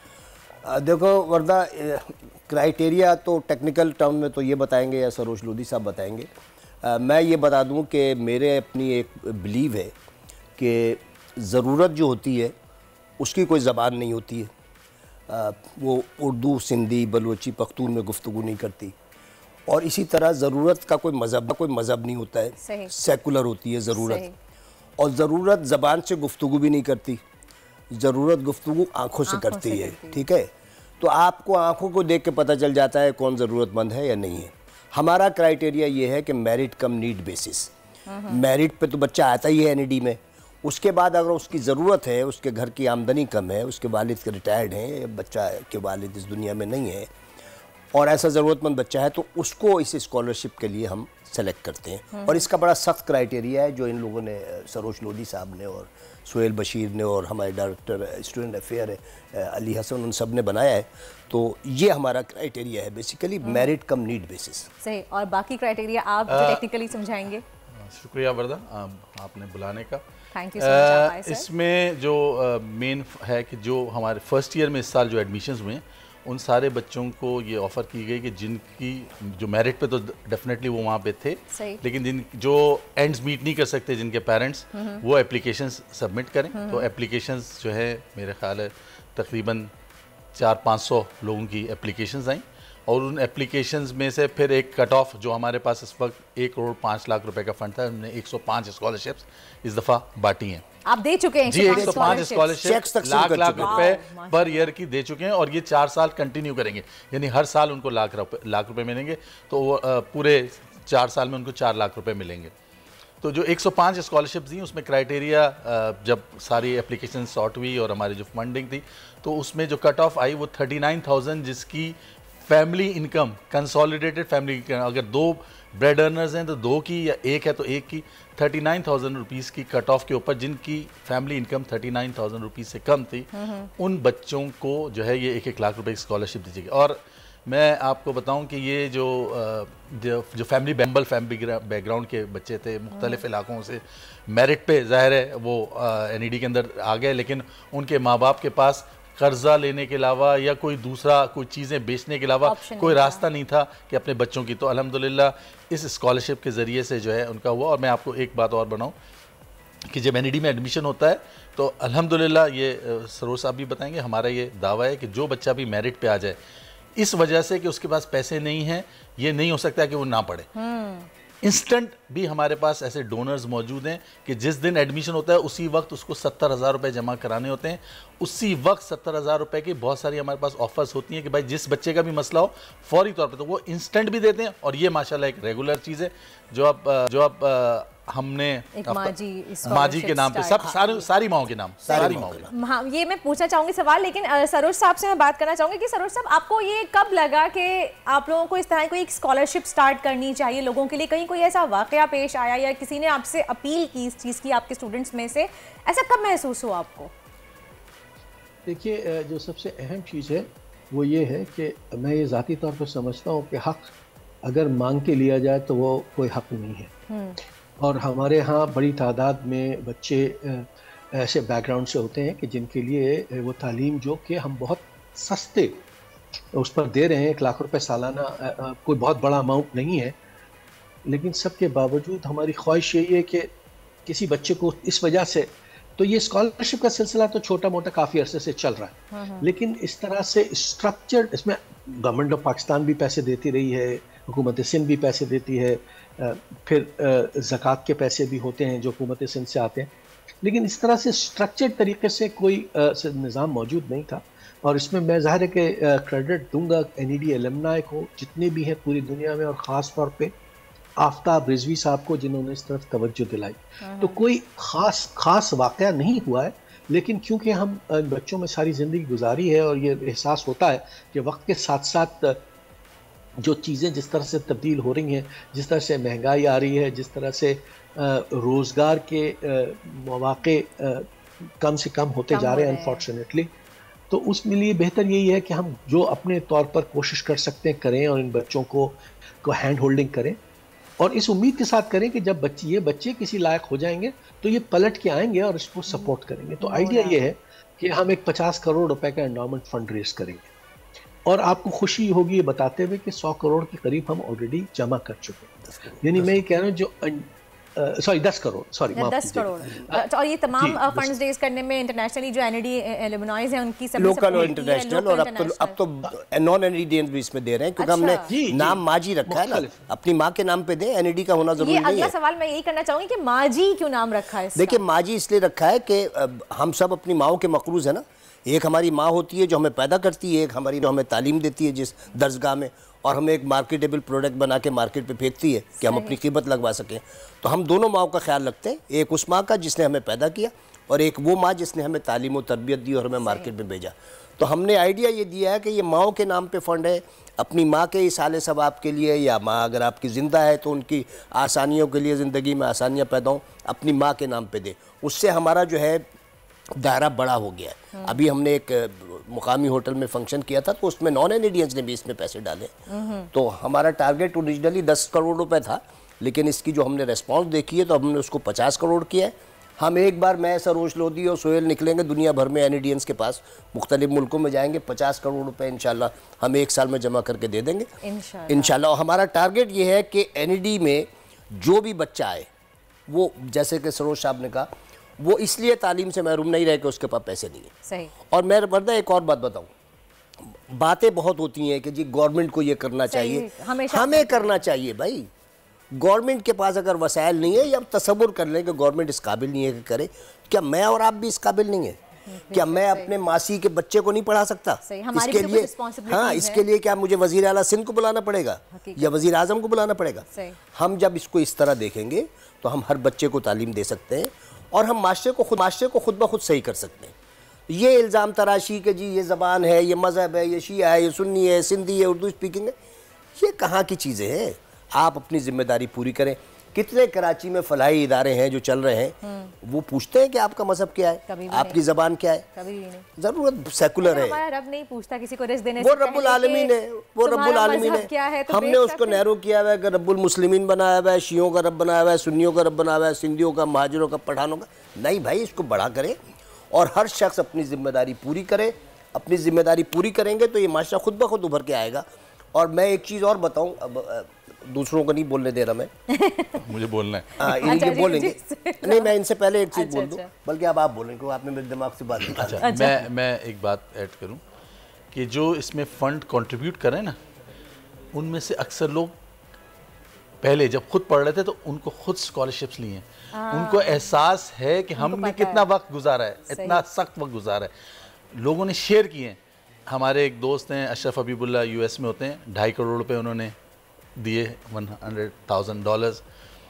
तो वो उन्होंने खुद स्टोरी अपनी शेयर की कि मैं जब अमेरिका पढ़ने गया तो मेरे वालिद साहब ने एक सेमेस्टर की फ़ीस दी और दूसरे सेमेस्टर में मेरे पास पैसे देने को नहीं थे। तो मैंने फ़ीस जब दूसरे सेमेस्टर की नहीं जमा कराई तो मेरा प्रोफेसर, जो अमेरिकन प्रोफेसर, उसने बोला, Ashraf why you have not submitted your fee? I don't have money. What you are talking? I don't have money. Really? Come to my office. उसने उनको फ़ीस का चेक लिख कर दिया, बोला ये तुम जमा कराओ जाके, और अब तुम्हारे ऊपर ये कर्ज है कि तुम सारी ज़िंदगी इसको लौटाओगे दूसरे अपने ऐसे ज़रूरतमंदों के लिए। कह रहे मैं तो कुछ भी नहीं कर रहा, मेरे को तो अल्लाह ने दिया है, मैं वो कर्ज लौटा रहा हूँ। हम में से हर एक के ऊपर इस यूनिवर्सिटी का, इस मुल्क का कर्ज है। आज हम जो कुछ अपनी ज़िंदगियों में जो कुछ जिस मुकाम पर हैं वो इसी मुल्क की वजह से हैं, इसी शहर की वजह से हैं, इसी यूनिवर्सिटी की वजह से हैं। अगर हमें अल्लाह ने कुछ दिया है तो अब हम कोशिश कर रहे हैं कि हम उसको लौटाएं, और हम हकीकत में पूरा लौटा नहीं सकते जो मालिक ने हमें दिया है। हम तो एक कोशिश कर रहे हैं और हम खुशकिस्मत हैं कि अल्लाह ताला ने हमें लौटाने वालों में, देने वालों में, मांगने वालों में भी तो हो सकता है। बिल्कुल, बेशक हमें रब्बुल इज्जत का शुक्र अदा करना चाहिए। अच्छा जी, आखिरी मैं कमेंट्स देना चाहूँगी सर आपसे, आप बताइएगा सरोज साहब क्या कहना चाहेंगे आखिर में? कोई सब मैं सबसे पहले तो आफ्ताब रिजवी साहब का और तमाम NED एलुमनाई का शुक्रगुजार हूँ और उन तमाम लोगों का शुक्रगुजार हूँ जिन्होंने इस कार्य खैर में हिस्सा लिया। कौमें तरक्की जब भी करती हैं जब उनके पास गुड क्वालिटी ह्यूमन रिसोर्स हो, और गुड क्वालिटी ह्यूमन रिसोर्स के लिए माली वसाइल की बहुत ज़रूरत।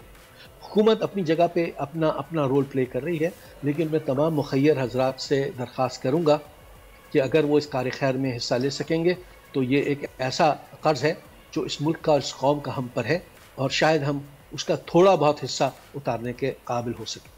बेशक, बहुत बहुत शुक्रिया। हमारे साथ मौजूद थे आफ्ताब रिजवी साहब, सरोज लोधी साहब और इंजीनियर सुहेल बशीर। बहुत शुक्रिया, आपने हमें अपना कीमती वक्त दिया। Thank you so much. बहुत नेक काम कर रहे हैं आप लोग, अल्लाह ताला आपसे अच्छा, तुम कितने पैसे डाल रही हो इस फंड में अपनी अम्मा के नाम पे? नहीं, मैं जरूर आपसे कांटेक्ट करती हूँ, मैं डालूंगी। बेशक आप यहीं पे ही रहिएगा, हम आगे बढ़ेंगे। मैं सिर्फ एक बात ऐड कर दूं, चीफ मिनिस्टर सिंध मुराद अली शाह साहब भी हमारे एलुमनाई हैं, और नहीं वो हमारे भी एलुमनाई, वो भी NED के ग्रेजुएट हैं, और माशाल्लाह उन्होंने भी ना सिर्फ सिंध गवर्नमेंट की तरफ से बल्कि अपनी ज़ाती हैसियत में भी बहुत बड़ा फंड जो है ना वो दिया है, और वो हर वक्त हमारे हर काम के अंदर जो है ना बढ़ चढ़ कर हिस्सा लेते हैं, और ये सारे फंड रेजिंग में उनका भी बहुत बड़ा रोल है। बहुत बहुत ज़बरदस्त, बहुत शुक्रिया once again, thank you so much. Health and fitness की, जहाँ पे आज हम बात करेंगे ऐसे केसेस जो बढ़ रहे हैं, कैंसर के केसेस बहुत ज़्यादा बढ़ रहे हैं, उनके बारे में हम बात करेंगे। यूँ तो सैटरडे को यानी कि 4 फरवरी को वर्ल्ड कैंसर डे मनाया जाता है, लेकिन आज हमारे साथ हमारे डॉक्टर मौजूद हैं, ऑन्कोलॉजिस्ट हैं, आपकी उनसे मुलाकात करवाएंगे और जानेंगे कि हमारे माशरे में कैंसर के केसेस इतने क्यों बढ़ते आ रहे हैं, चाहे वो लंग कैंसर हो, लीवर कैंसर हो, गॉल ब्लैडर कैंसर हो, या फिर ब्लड कैंसर हो, बोन में भी होता है। काफ़ी सारी इसकी मुख्तलिफ इक़साम हैं, रिसर्चेस क्या कहती हैं, वजह क्या है, तमाम बातें आज हम जानेंगे। हमारे साथ मौजूद है डॉक्टर मोहम्मद अफजल, ऑन्कोलॉजिस्ट हैं। थैंक यू सो मच, आप आए हमारे शो में डॉक्टर साहब, बहुत बहुत शुक्रिया।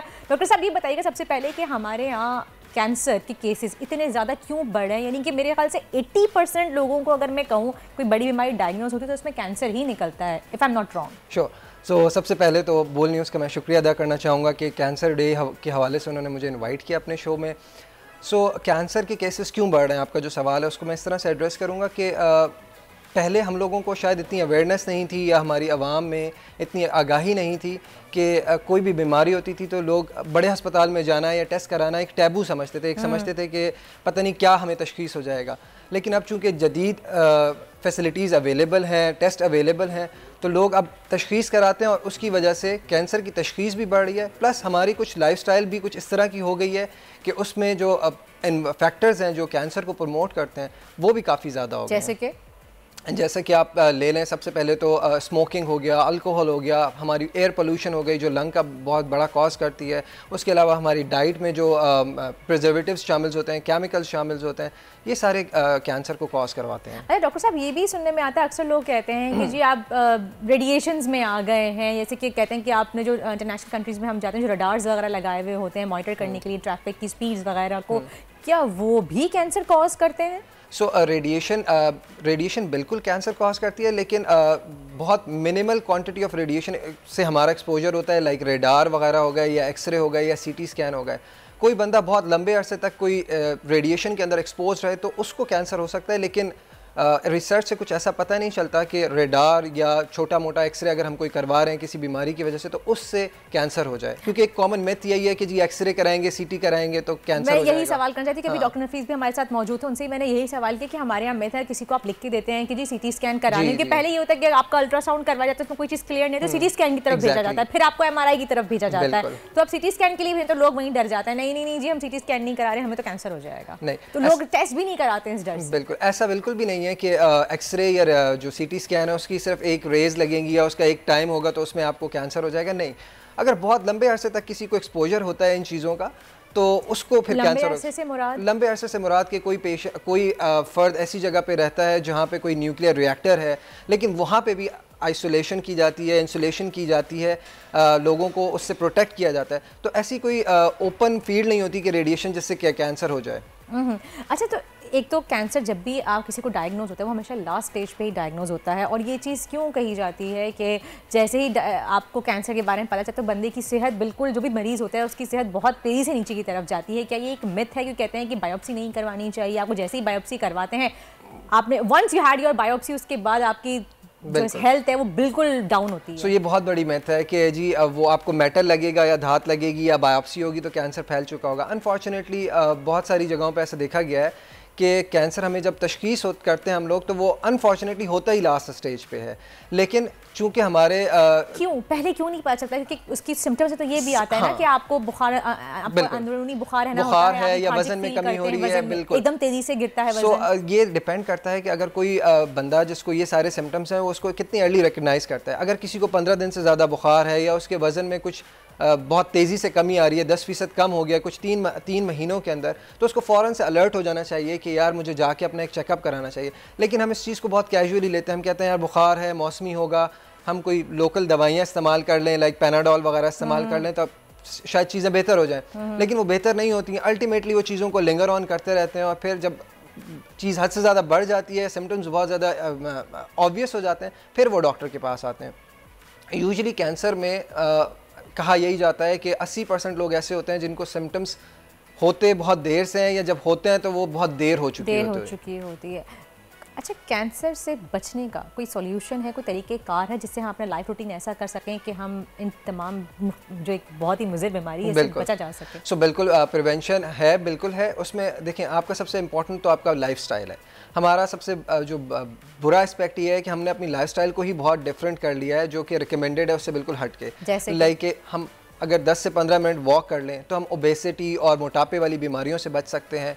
मोटापा या ओबेसिटी से रिलेटेड भी कैंसर हो सकता है, यानी उसकी वजह से भी कैंसर हो सकता है। हमारी डाइट में जो है वो हम स्मोक फूड का इस्तेमाल बहुत ज़्यादा करते हैं, उसको भी अगर हम अवॉइड करें या हम उसको एक बना लें कि जी हम महीने में एक आध दफ़ा कभी इस्तेमाल करेंगे।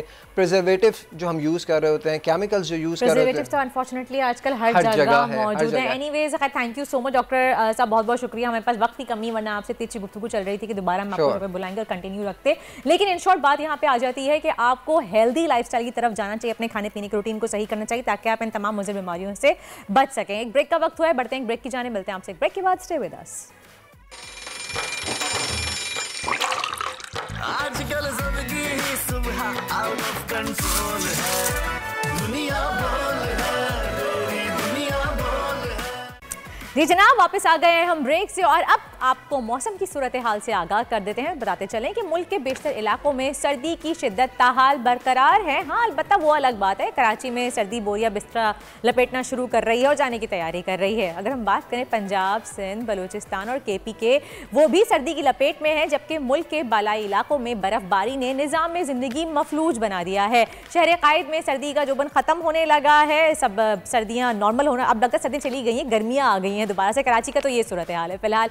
लेकिन महकमा मौसमियात के मुताबिक आज मुल्क के बेशतर इलाकों में मौसम सर्द और खुश्क, जबकि बालाई और वस्ती इलाकों में शदीद सर्दी रहेगी और मतला अबर आलूद रहेगा। इस दौरान बालाई खैबर पख्तूनख्वा, गिलगित बल्दिस्तान, कश्मीर और मुल्हका पहाड़ी इलाकों में सुबह के औकात में बारिश और बर्फबारी का इम्कान है। अहम शहरों के दर्जा हरारत की अगर हम बात करें तो आज कराची में कम से कम दर्जा हरारत 15, कोयटा में 2, लाहौर में बादलों के साथ 10, इस्लामाबाद में 7 और पेशावर में बादलों के साथ 8 डिग्री सेंटीग्रेड रहने का इम्कान है।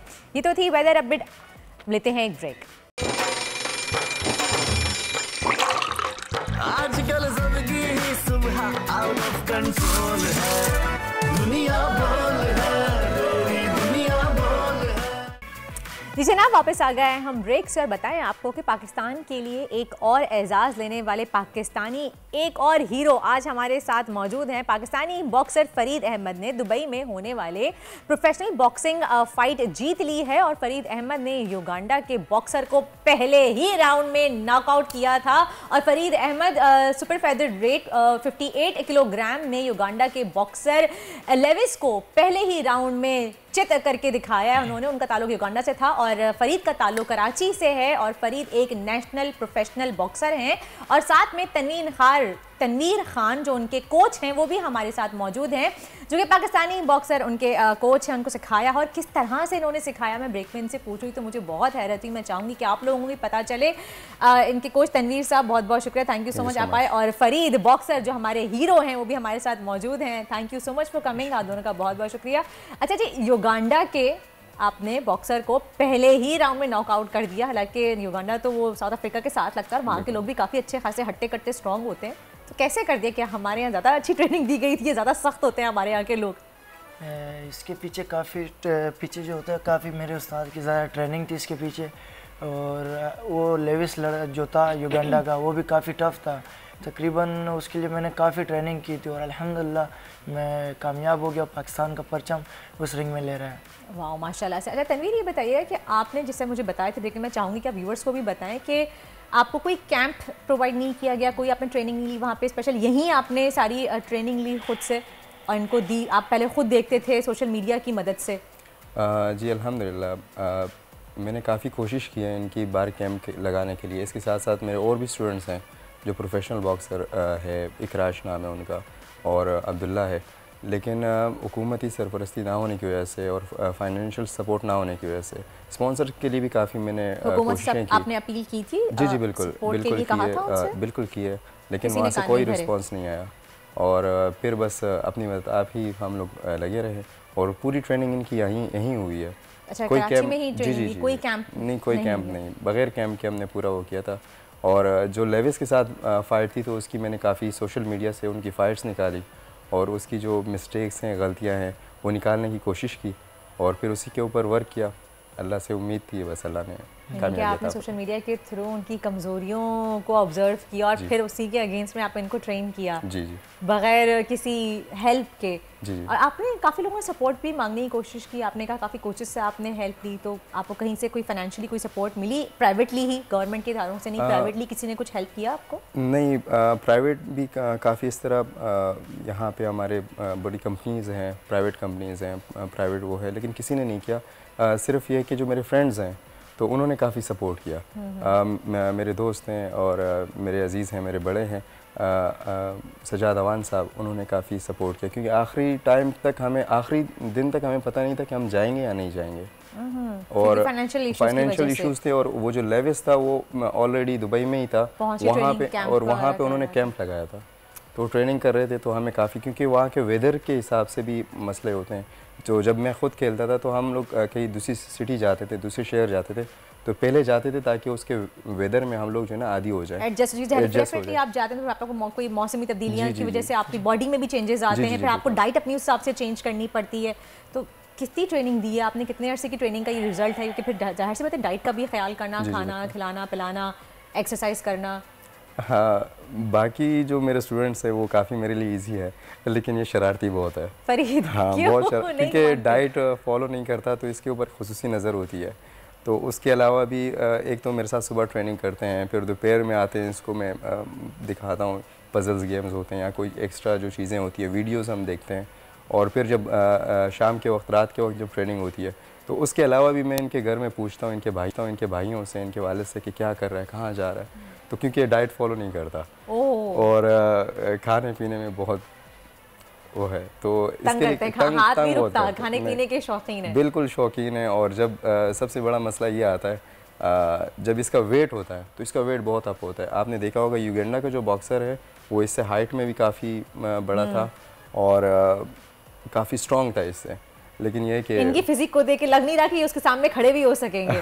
लेकिन एक ही मुक्का हाथ था कि हथौड़ा, ये भी एक बहुत अहम सवाल है। अल्हम्दुलिल्लाह इसके पीछे काफ़ी ट्रेनिंग है।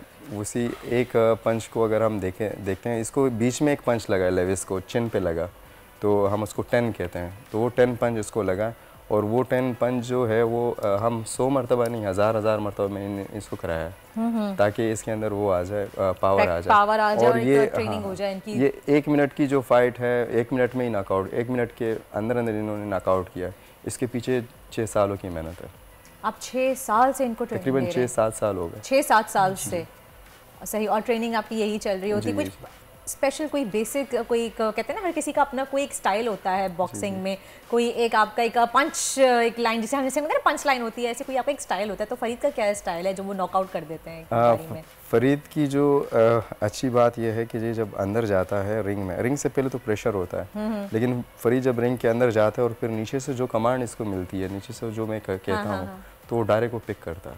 अच्छा, कर लेते हैं, कर लेता है। और प्रेशर फील होता है रिंग जब पहले जब आप नीचे हो तो लाजमी बात है प्रेशर तो होता है। जब रिंग में जैसे बिस्मिल्लाह पढ़ लो, रिंग में जाओ, फिर कोई प्रेशर नहीं था। आपको यकीन था कि ये वहाँ जाके युगांडा के जो लेविस हैं, जो फाइटर हैं, ये उनको चित कर देंगे? टू बी ऑनेस्ट जिस तरह मैं जब वहाँ पे गया पहले तो यकीन था कि इंशाल्लाह टफ फाइट होगी, हार जीत तो खेल का हिस्सा है, टफ फाइट होगी। लेकिन वहाँ पे जब मैंने लेविस को खेलते हुए देखा तो इनको तो फील नहीं होने दिया, लेकिन मैं खुद बहुत प्रेशर में था क्योंकि मैं कोच हूँ। तो मेरा दिल काफ़ी मुझे कुछ समझ नहीं आ रहा था। मैं दुबई में था, ये जीता है, इसका हाथ ऊपर हुआ है, देन मुझे सब नज़र आ गया कि हाँ मैं दुबई में हूँ। अच्छा, उस वक्त दिमाग काम करना शुरू करा। बाकी वैसे होता है जैसे कि हम कहते हैं ना कि आपकी जब कोई पढ़ा रहा होता है, जैसे माँ बच्चों को पढ़ाती तो कहते हैं कि जी माँ का इम्तिहान है, बच्चों का इम्तिहान नहीं है, उसको इतना प्रेशर होता है। ऐसे ही सेम कोच के साथ भी ये होता है कि वो बिल्कुल सिखाते तो ऐसा लगता है कि वो खुद रिंग में उतर गए हैं, उनका अपना इम्तिहान है। जो फाइटर है उसका तो फिर भी इम्तिहान नहीं है, पहले कोच खुद अपने ऊपर जो है वो इतनी रिस्पॉन्सिबिलिटी और टेंशन और डिप्रेशन ले लेते हैं। खैर आगे बढ़ेंगे और बात कर लेते हैं आपसे कि पंजाब स्पोर्ट्स की हम जिक्र कर रहे हैं तो आगे चल के जिक्र करेंगे पंजाब की निगरां काबीना के वजीर खेल जो हैं वो वाहब रियाज को 6 गेंदों पर 6 छक्के लग गए और ये हुआ कोयटा के बुगडी स्टेडियम ने, जहां PCL 8 के नुमाइशी मैच में कोयटा ने पेशावर को 3 रन से हरा दिया। इससे मजीद बात करने के लिए हमारे साथ मौजूद हैं सैयद मोहम्मद अवैस। अस्सलाम वालेकुम मोहम्मद अवैस साहब, और बहुत बहुत शुक्रिया आप आए हमारे शो में। सबसे पहले इतने छक्कों की बातें हो रही हैं तो आप ही बता दें कि कैसे देखते हैं ये जो 6 छक्के एक साथ पड़े हैं, ये जो इफ्तिखार लगाए हैं? जी अस्सलाम वालेकुम। वो आपकी एक्साइटमेंट से पता लग रहा है क्योंकि हर कोई एक्साइटेड था। मुझे सभी एक्साइटेड है, कल से सिर्फ 6 छक्के सुनने में आ रहे हैं हर जगह। वो हफीज भाई को भी आप देखें तो हफीज भाई कल ही कमेंट्री में कह रहे थे क्योंकि उनका कल डेब्यू भी था, तो ये कह रहे थे कि मुझे तो ख्वाहिश है कि 6 छक्के पड़े, लेकिन सॉरी वहाब रियाज, वो ऐसे भी कह रहे थे आगे से क्योंकि वो एक्साइटमेंट इतनी ज्यादा थी। एक अच्छी चीज मुझे लगी, हमें भी है कि ये रिकॉर्ड का हिस्सा नहीं बन सके, लेकिन छक्के बड़े शानदार थे। देखिए रिकॉर्ड तो है क्योंकि वो हुकूमत का हिस्सा है, इस दफा आपको पता है, वो अपना वजीर खेल भी है और उनको मार पड़ी, इस चीज़ पे ज़्यादा तनकीद उन पे हो रही है बल्कि और उनकी खिंचाई भी हो रही है। लेकिन ये कि एक अच्छी बात है क्योंकि पाकिस्तान सुपर लीग आपको पता है दिन ब दिन बड़ी होती जा रही है। Exhibition matches obviously slow and study, जैसे हम भी बात करते हैं कि जो डिफरेंट अपना लोकेलिटीज़ हैं आपकी, चाहे कोयटा है, चाहे पेशावर है, चाहे सियालकोट है, इनमें भी अब आहिस्ता आहिस्ता आपको स्प्रेड करना पड़ेगा अपने क्रिकेट विंग्स को। लेकिन एक अच्छी बात कि एग्जीबिशन मैच से आप देखें एक पॉजिटिव इमेज आपकी बलूचिस्तान की पूरी दुनिया को गई है, जो कि अभी जो मुश्किल हालात फिर आपको पता अनफॉर्चुनेटली फिर आपको कहीं ना कहीं नजर आते हैं, लेकिन एक पॉजिटिव इमेज आपका जाता है। सेकेंडली सबसे अच्छी चीज़ जो मुझे लगी, जो लोग बात करते हैं कि जी ये हालात चल रहे हैं, वो मामलात हैं, ये मामलात हैं, अवाम ने उनको शिकस्त दी है। कल देखें जिस तरीके से अवाम कल क्राउड अपना जो क्राउड स्टेडियम के अंदर टर्न आउट था, पूरा जगह भरा हुआ था स्टेडियम। मुझे याद है मैच से पहले भी ग्राउंड के बाहर जो सा ठीक ठाक रश था कि लोग 4 घंटे पहले ही बैठे हुए थे कि हमने मैच देखने अंदर जाना है। इतनी ज्यादा अपना लोगों में इंटरेस्ट था। फैमिलीज को आपने देखा वहां पर सपोर्ट करते हुए अपनी टीम को, और स्पेसिफिकली कोयटा की हम बात करें, आपको पता है कल मैच जीती भी है क्योंकि हम भी पाकिस्तान सुपर लीग का हिस्सा रहते हैं टीम्स का। सबसे बड़ा जो इशू मुझे याद है कि जो लोग बेचारे जो बलूचिस्तान की अवाम है वो ये कहती थी कि कोयटा हमारी टीम है, क्यों नहीं कोयटा यहाँ पर कोई एक्टिविटी करती है एग्जीबिशन मैच को। देखें जब आप ये चीजें करते हैं तो एक आपको पता है दूरियां खत्म होती हैं टीम्स के साथ। और एक अच्छी बात थी कि लोगों ने अपने प्लेयर्स को अपनी आंखों के सामने देखा। कल बाबर आजम को भी आपने देखा होगा सेल्फी बनाते हुए क्राउड के साथ, लाला को आपने देखा, तो एक अच्छा एग्जीबिशन मैच हुआ है। मेरी ये ख्वाहिश है कि जो आने वाले वक्तों के अंदर जो एग्जीबिशन मैचेस हैं, अल्लाह करे कि डिफरेंट आपको लोकेलिटीज में भी मिले। बिल्कुल। अच्छा, ये बलूचिस्तान में दोबारा से क्रिकेट की बहाली हुई है और कल के मैच से हमें देखा कि जो फैंस थे वो बहुत ज़्यादा खुश भी हैं, तो आपको लग रहा है कि बलूचिस्तान में दोबारा से क्रिकेट के ऊपर मजीद बेहतर काम होगा? देखें बलूचिस्तान का आपको पता है कि जो बुख्ती स्टेडियम है तो तारीखी स्टेडियम, और अगर एतबार से अगर बात करें ना, जो बेसिकली हम बात करते हैं पिच की बात, क्योंकि पिचेस पे आपको बहुत पता है कि बहुत ज़्यादा तनकीद होती है पाकिस्तान की, वो पिच बहुत ज़बरदस्त है। अनफॉर्चुनेटली आपको ग्रास थोड़ा लाइवली नज़र नहीं आ रहा क्योंकि ठंड थी, आपको पता है जो नज़दीक तरीन जो पहाड़ों पर बर्फ़ भी पड़ी हुई थी, तो इसलिए आपको लाइवली ग्रास नज़र नहीं आ रहा था। लेकिन उनका एटमॉस्फेयर भी डिफरेंट है वहाँ पर, एक सेंस में ना आप एटमॉस्फेयर मिलता है कि मैचेस वहाँ पर खेल सकते हैं। लेकिन ऑब्वियसली थोड़ा बहुत आपको पता है कि मामलात ऐसे हैं कि स्लो एंड स्टडी आप ट्रैक पकड़ते हो। मुझे याद है PSL जब आपको याद पाकिस्तान में जब खेली जानी थी, लोगों ने तनकीद भी की कि जी पाकिस्तान में नहीं हो सकती, जो मामलात हैं कैसे करेंगे, ये क्या करेंगे। आज आप देखते हैं कि वो चुकी है पाकिस्तान सुपर लीग। सही। अच्छा, ये इफ्तिखार की परफॉर्मेंस के बारे में क्या कहेंगे? इफ्तिखार की परफॉर्मेंस क्या PSL के मैचेस के लिए आगे अच्छा साबित होगी? काफ़ी देखें वो तो कल वहाब रियाज आपको याद हो दुआ दे रहे थे कि ये कलर नहीं चलेगा PSL के अंदर, तो देखिए इस बारे में क्या बनता है। लेकिन एक चीज़ आपको पता है कि इफ्तिखार पे स्पेसिफिकली मैं कहता हूँ कि जब तनकीद की गई, आपको याद है अनफॉर्चुनेटली यहाँ पर हमारे बड़ा एक मशहूर है कि हम जुमले भी कसते हैं, नाम भी कसते हैं, अपना चाचा है उनको बना दिया, ये बना दिया वो, लेकिन चाचा वही जो सा चाचा इफ्ती में नहीं आजकल फेमस हुए हैं, उन्होंने आपको वर्ल्ड कप में भी परफॉर्म करके दिया। आपको याद हो वर्ल्ड कप से पहले मुझे याद है जब एक सीरीज ऑस्ट्रेलिया के अंदर हुई थी, उस मैच में भी उन्होंने मारा था आपके लिए। आज BPL का उनका ट्रैक रिकॉर्ड आप देख लें उठा के, जब बांग्लादेश प्रीमियर लीग हो रही है उसमें भी वो स्कोर कर रहे हैं। कल आपने देख लिया उन्होंने 6 छक्के भी मार दिए। वो हमेशा एक बात की जाती है ना, बड़ा प्लेयर तब बनता है जब वो अपने बॉल और बैट से जवाब देता है। आज वो चीज़ आपको नजर आई है जिस तरीके से परफॉर्म किया है। यही चीज़ कंटिन्यूटी चाहिए, क्योंकि देखें PSL आपके लिए एक बड़ा एक अच्छा प्लेटफॉर्म इस वक्त है, क्योंकि जो न्यू मैनेजमेंट आपको पता है वो न्यू इनोवेशंस लेके आ रही है। 130+ स्ट्राइक रेट चाहिए आपको पाकिस्तान टीम अगर आपने होना है या बाकी मामलात हैं। फिर आपको पता है कि इस दफ़ा एशिया कप भी है, वर्ल्ड कप भी आपका आ रहा है, तो बहुत ज़्यादा तैयारी है और बहुत ज़्यादा टाइट स्केड्यूल है पाकिस्तान का। तो आपको एक प्रॉपर अपना यूनिट चाहिए जो कि मिडिल ऑर्डर को बेसिकली संभाले, आपका टॉप ऑर्डर को भी संभाले। मिडिल ऑर्डर के अंदर सही, बिल्कुल आप सही कहें, मिडिल ऑर्डर को भी संभालने वाला चाहिए। हमें बहुत बहुत शुक्रिया मोहम्मद अवैस साहब हमारे साथ मौजूद थे। उन्होंने इफ्तिखार की परफॉर्मेंस आगे देखे, उन्होंने हमेशा अपने आप को प्रूव किया और आगे चल के हमें उम्मीद है कि PSL के मैचेस में भी वो अपनी ऐसी ही शानदार परफॉर्मेंस देंगे और लोगों को हैरान करते रहेंगे। आगे बढ़कर सितारों के हवाले से कुछ बात कर लेते हैं। काफ़ी अर्से से सितारों की चाल हमने नहीं जानी कि सितारों में होने क्या वाला है। मुल्क के हालात तो बहुत बुरे ही चल रहे हैं, सितारों में कभी हमें कोई अच्छी रिस्पॉन्स नहीं दिया है, लेकिन जानते हैं कि फिलहाल आज के सितारे क्या कहते हैं। हमारे साथ मौजूद हैं सायरा काज़मी, बहुत ही फेमस एस्ट्रोलॉजिस्ट हैं, उनको वेलकम कहेंगे अपने शो में। अस्सलाम वालेकुम सारा, बहुत बहुत शुक्रिया आपने हमें अपना कीमती वक्त दिया। सारा ये बताएं कि अगर सियासी तौर पे बात करें तो मुल्क में सियासी दौर कहाँ किस तरफ जा रहा है? नवाज शरीफ के आने का इम्कान है, इलेक्शन होने वाले हैं, क्या होगा आगे? देखिए अभी तो फिलहाल जैसे मैंने आपको प्रीवियस शोज में बताया था कि इलेक्शंस तो अभी highly not suitable, not recommended at all Pakistan के लिए। लेटर जो second half of end of अगर 2023 बोले that will be suitable. Nawaz Sharif साहब का भी ज्यादा मुझे बेहतर लग रहा है सेकंड हाफ में आफ्टर सितंबर ऑनवर्ड्स। उससे पहले आएंगे चीजें कि वही रेपिटेटिव पॉलिटिक्स चलती रहेगी, nothing major until March. It's a very important time period जो मैंने बहुत पहले भी काफी अच्छे से ये हाईलाइट करते आ रही हूँ, क्योंकि ये इक्लिप्सेस के बीच में है और अगेन अप्रैल में इक्लिप्सेस आएंगे। सही। क्योंकि वो इमरान खान साहब के लिए भी बहुत इंपॉर्टेंट, क्योंकि there eclipses will be in his ascendant as well, तो उनको भी बहुत ज्यादा ख्याल रखना है। और मार्च तक जनरली पाकिस्तान के लिए ये इन्फ्लेशन और ये सब कुछ हाई जाता रहेगा, यानी कि मार्च तक इन्फ्लेशन काफी हाई रहेगा और खान साहब के लिए भी और हुकूमत के लिए भी थोड़ा सा खतरा है कि चांद ग्रहण और सूरज ग्रहण आ रहा है इसके दौरान, ऐसा ही है? जी जी चल सही, चलें देखते हैं कि मार्च तक हमारे हालात ऐसे ही रहेंगे मुल्क के। लेकिन फिलहाल आगे बढ़ते हैं और डालते हैं नज़र कुछ तारों पे। जैसे कि अगर हम बात करें कि आज मंडे है तो हफ्तावार तारे क्या कहते हैं। अगर स्टार्ट करें हम एरीज से, तो आने वाला ये वाला हफ्ता कैसा रहेगा तारों के लिए? एक बहुत इंपॉर्टेंट कॉन्स्टेलेशन होता है एस्ट्रोलॉजी में, वो बहुत अच्छा है जनरली। अगर आज के दिन और कल तक किसी को भी कोई नया काम शुरू करना हो, कुछ इन्वेस्ट करना हो, वो बहुत अच्छा टाइम पीरियड है जनरली लोगों के लिए। और बाकी तो पर्सनल चार्ट पे डिपेंड करता है, बट मैं ये हाईलाइट करना चाहती हूँ कल तक काफी अच्छा टाइम है टू इनिशिएट और टू स्टार्ट समथिंग। किसके लिए? किसी के लिए भी? कोई भी ज़ोडिएक साइन के लिए है? जी जी, ये मून, ये सबके लिए जनरली टाइम पीरियड है। कल तक सबके लिए काफी अच्छा और पॉजिटिव टाइम पीरियड है कुछ नया स्टार्ट करने के लिए। देन कमिंग टू जो हॉरोस्कोप से हमारे कल के ये जो नेक्स्ट 2 days हैं, वो moon will be in the 5th house for Aries, तो वो उनके लिए बहुत एक्सप्रेसिव रहेंगे। रिलेशनशिप उनका मेन फोकस रहेगा फॉर द नेक्स्ट 2 days, तो दे विल बी वेरी डिमांडिंग। अगर उनकी शादी हुई भी ऑलरेडी तो उनको टाइम इन्वेस्ट करना चाहिए।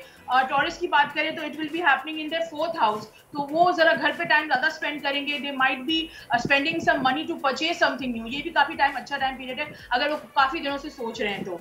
देन कमिंग टू जेमिनी, ये 3rd हाउस में होगा, तो ट्रैवलिंग और जो है ना यंगर सिबलिंग्स के लिए कनेक्टिविटी उनके साथ ज्यादा अच्छी रहेगी। बस थोड़ा सा ख्याल ये रखना है कि ओवर शेयर ना करें with friends, they might back stab you और समथिंग लाइक दैट। थोड़ी सी नेगेटिव जरा चल रहा है तो उसमें थोड़ा सा ख्याल रखें for Geminis. Now coming to cancer के ये 2nd हाउस में हो रहा है। Cancer people will look out for emotional security from their family, from their close ones, तो वो जरा थोड़ा सा ख्याल उसके अंदर रखें कि वो फैमिली से कनेक्टेड जरा ज्यादा रहना चाहेंगे, तो their demand will be more emotionally towards their family. Now coming to Leo, Leo के ये 1st हाउस में आ रहा है। 1st हाउस में बहुत एनर्जेटिक होता है, they will be very charged up, तो they need to exert their energy. किसी अच्छी कोई जिमिंग या वॉक या कोई ऐसी रूटीन करें जिसमें वो चले जाओ और fresh start, something new is very beneficial. अगर कुछ नया स्टार्ट करना चाहते हैं, this time is very good. Now coming to Virgo, Virgo के लिए ये 12th हाउस में आएगा। 12th हाउस में ये रिक्वायर करेगा कि टू स्टे लो, इंट्रोस्पेक्ट करें, देखें अपनी चीजों को, रिवैल्यूएट करें जो डिसीजंस उन्हें रिसेंटली लिए हैं। दे विल बी वेरी हेल्पफुल अगर वो इंट्रोस्पेक्ट करें अपने आप को, देखें अपनी लाइफ को। लिब्रा के ये 11th हाउस में आएगा। It's a very good time period to reconnect with some old friends. Benefits मिलेंगे, not just monetary benefits but emotionally भी उनको काफी अपलिफ्टमेंट मिलेगी थ्रू फ्रेंड्स। फिर स्कॉर्पियो की अगर हम बात करें तो वो 10th हाउस में मून जाएगा इनके, and they will B emotionally involved in their work and everything, so something new is coming up. जितना भी उन्होंने इमोशनली इन्वेस्ट किया अपना time and energy and everything, वो कंपनसेट होगी इंशाल्लाह ताला फॉर द नेक्स्ट 2 days। फिर सेजिटेरियस के ये 5th हाउस में आ रहा है। फिर जो सेजिटेरियस के ये 9th हाउस में आ रहा है। ये ट्रैवलिंग के लिए बहुत अच्छा होता है। If they want to apply for long distance visa and everything, this next 2 days are very favourable, तो वो उनको करना चाहिए। स्पिरिचुअली भी बहुत ज्यादा स्ट्रॉन्ग रहेंगे। देन हम उसकी बात करते हैं कैप्रिकॉर्न के लिए, ये 8th हाउस में आ रहा है। मून 8th हाउस में हमेशा थोड़ा गड़बड़ करता है, तो they need to be careful in terms of that कि कोई हेस्टी डिसीजन ना ले, कोई इंपल्सिव डिसीजन ना ले, ना कोई इन्वेस्टमेंट करें इस दौरान। देन एक्वेरियस के ये 7th हाउस में आएगा। 7th house is the relationship house. उसके अंदर they might be meeting someone new, someone interesting, but they will be like share ज्यादा नहीं करेंगे। They will be a good listener to their partner, to their spouses. That is a good thing. In the end, it's a very good time period to re-establish some new eating habits, and कोई भी अपना नया कुछ भी start करना and everything, that will be a good time to analyze thing and everything. So that is a good time period for Pisces as well. सही, Pisces का भी हो गया, बाकी सबका हो गया। सारे तारे हमने जान लिए और जिन जिन के बारे में बताया है थोड़ा ख्याल रखें। जिनको फैमिली से क्लोज होना है वो अपना बहुत ज़्यादा ख्याल रखें। और वैसे कि नहीं, ओवरऑल पूरा हफ्ता सबके लिए सेफ है आपके मुताबिक? जी, मोस्टली सब लोगों के लिए सिर्फ 2 स्टार्स को छोड़ के, अगर जो मैंने बताया था जेमिनी को, इनको थोड़ा सा इनको ख्याल रखना है। Other than that it's a very high time, good time period for the next 2 days। अच्छा, अभी मुल्क की मईशत के हवाले से अगर बात करें, डॉलर की उड़ान रुक के नहीं दे रही है और थमी नहीं रही है, उड़े चला जा रहा है, तो आपको कब लग रहा है कि डॉलर थोड़ा सा नीचे आएगा? आता हुआ नजर आ भी रहा है कि नहीं? आता हुआ नजर ये आफ्टर जून मुझे लग रहा है। अभी मार्च तक तो again it will be going up high, very high and everything. June के बाद जरा थोड़ा सा बेहतरी नजर आएगी आफ्टर जून, लाइक बजट और समथिंग लाइक दैट। उसके बाद थोड़ी सी फेवरेबल टाइम पीरियड में पाकिस्तान एंटर होगा, like slightly, not totally, but things will be better after June. चलें इंशाल्लाह, हमारी दुआ है। Thank you so much Sara Kazmi, astrologist हमारे साथ मौजूद है। कर दिया कि जून के बाद हमारे मुल्क के हालात कुछ कदरे बेहतर हो जाएंगे। हम उम्मीद कर सकते हैं कि जून के बाद हमारी मईशत भी बेहतर होगी और डॉलर भी कुछ नीचे आ सकता है। Thank you so much Sara Kazmi once again, और thank you so much Tanveer और फरीद हमारे साथ मौजूद थे। बहुत बहुत शुक्रिया। हमारी दुआ है कि आप मज़ीद आगे और फाइट्स करें और ऐसे ही पाकिस्तान का नाम रोशन करते रहें। लेकिन यहाँ पर मैं एक अपील करना चाहूँगी गवर्नमेंट से कि उनको भी चाहिए कि इस तरह के खिलाड़ियों को सपोर्ट करें। आप देखेंगे बगैर किसी सपोर्ट के, बगैर किसी इंटरनेशनल ट्रेनिंग के, किसी कैंप के, उन्होंने फर्स्ट राउंड में नॉकआउट कर दिया अपने कॉम्पिटिटर को, अपने जो हरीफ थे उनको। तो सोचें अगर उनको प्रॉपर ट्रेनिंग दी जाए तो कितना अच्छा परफॉर्म कर सकते हैं। Once again thank you so much, बहुत बहुत शुक्रिया। उसी के साथ ही शो का वक्त होता है खत्म। फिर मुलाकात होगी आपसे कल सुबह 9 बजे। टिल देन अपना बहुत बहुत ख्याल रखिएगा, दुआएं मुझे और मेरी टीम को याद रखिएगा। अल्लाह हाफ़िज़। आजकल ज़िंदगी ही सुबह आउट ऑफ कंट्रोल है, दुनिया बोल है, तेरी दुनिया बोल है। खूने नाहक बहुत पी चुकी ये जमीन, अब कोई दिन में ये खून उगलने को है। खत्म हो जाएगी ये तमाशागरी, वक्त पलटेगा रोजे जजा की तरह। ये जो पेशावर में ताजा लहू है बहा, एक क़यामत करेगा फलक पर बपा। गम की सलमनाक घड़ी में बोल सानह पेशावर में शहीद होने वालों के लवाहिकीन के साथ। सब्सक्राइब करें और बेल दबाएं ताकि कोई खबर रह न जाए।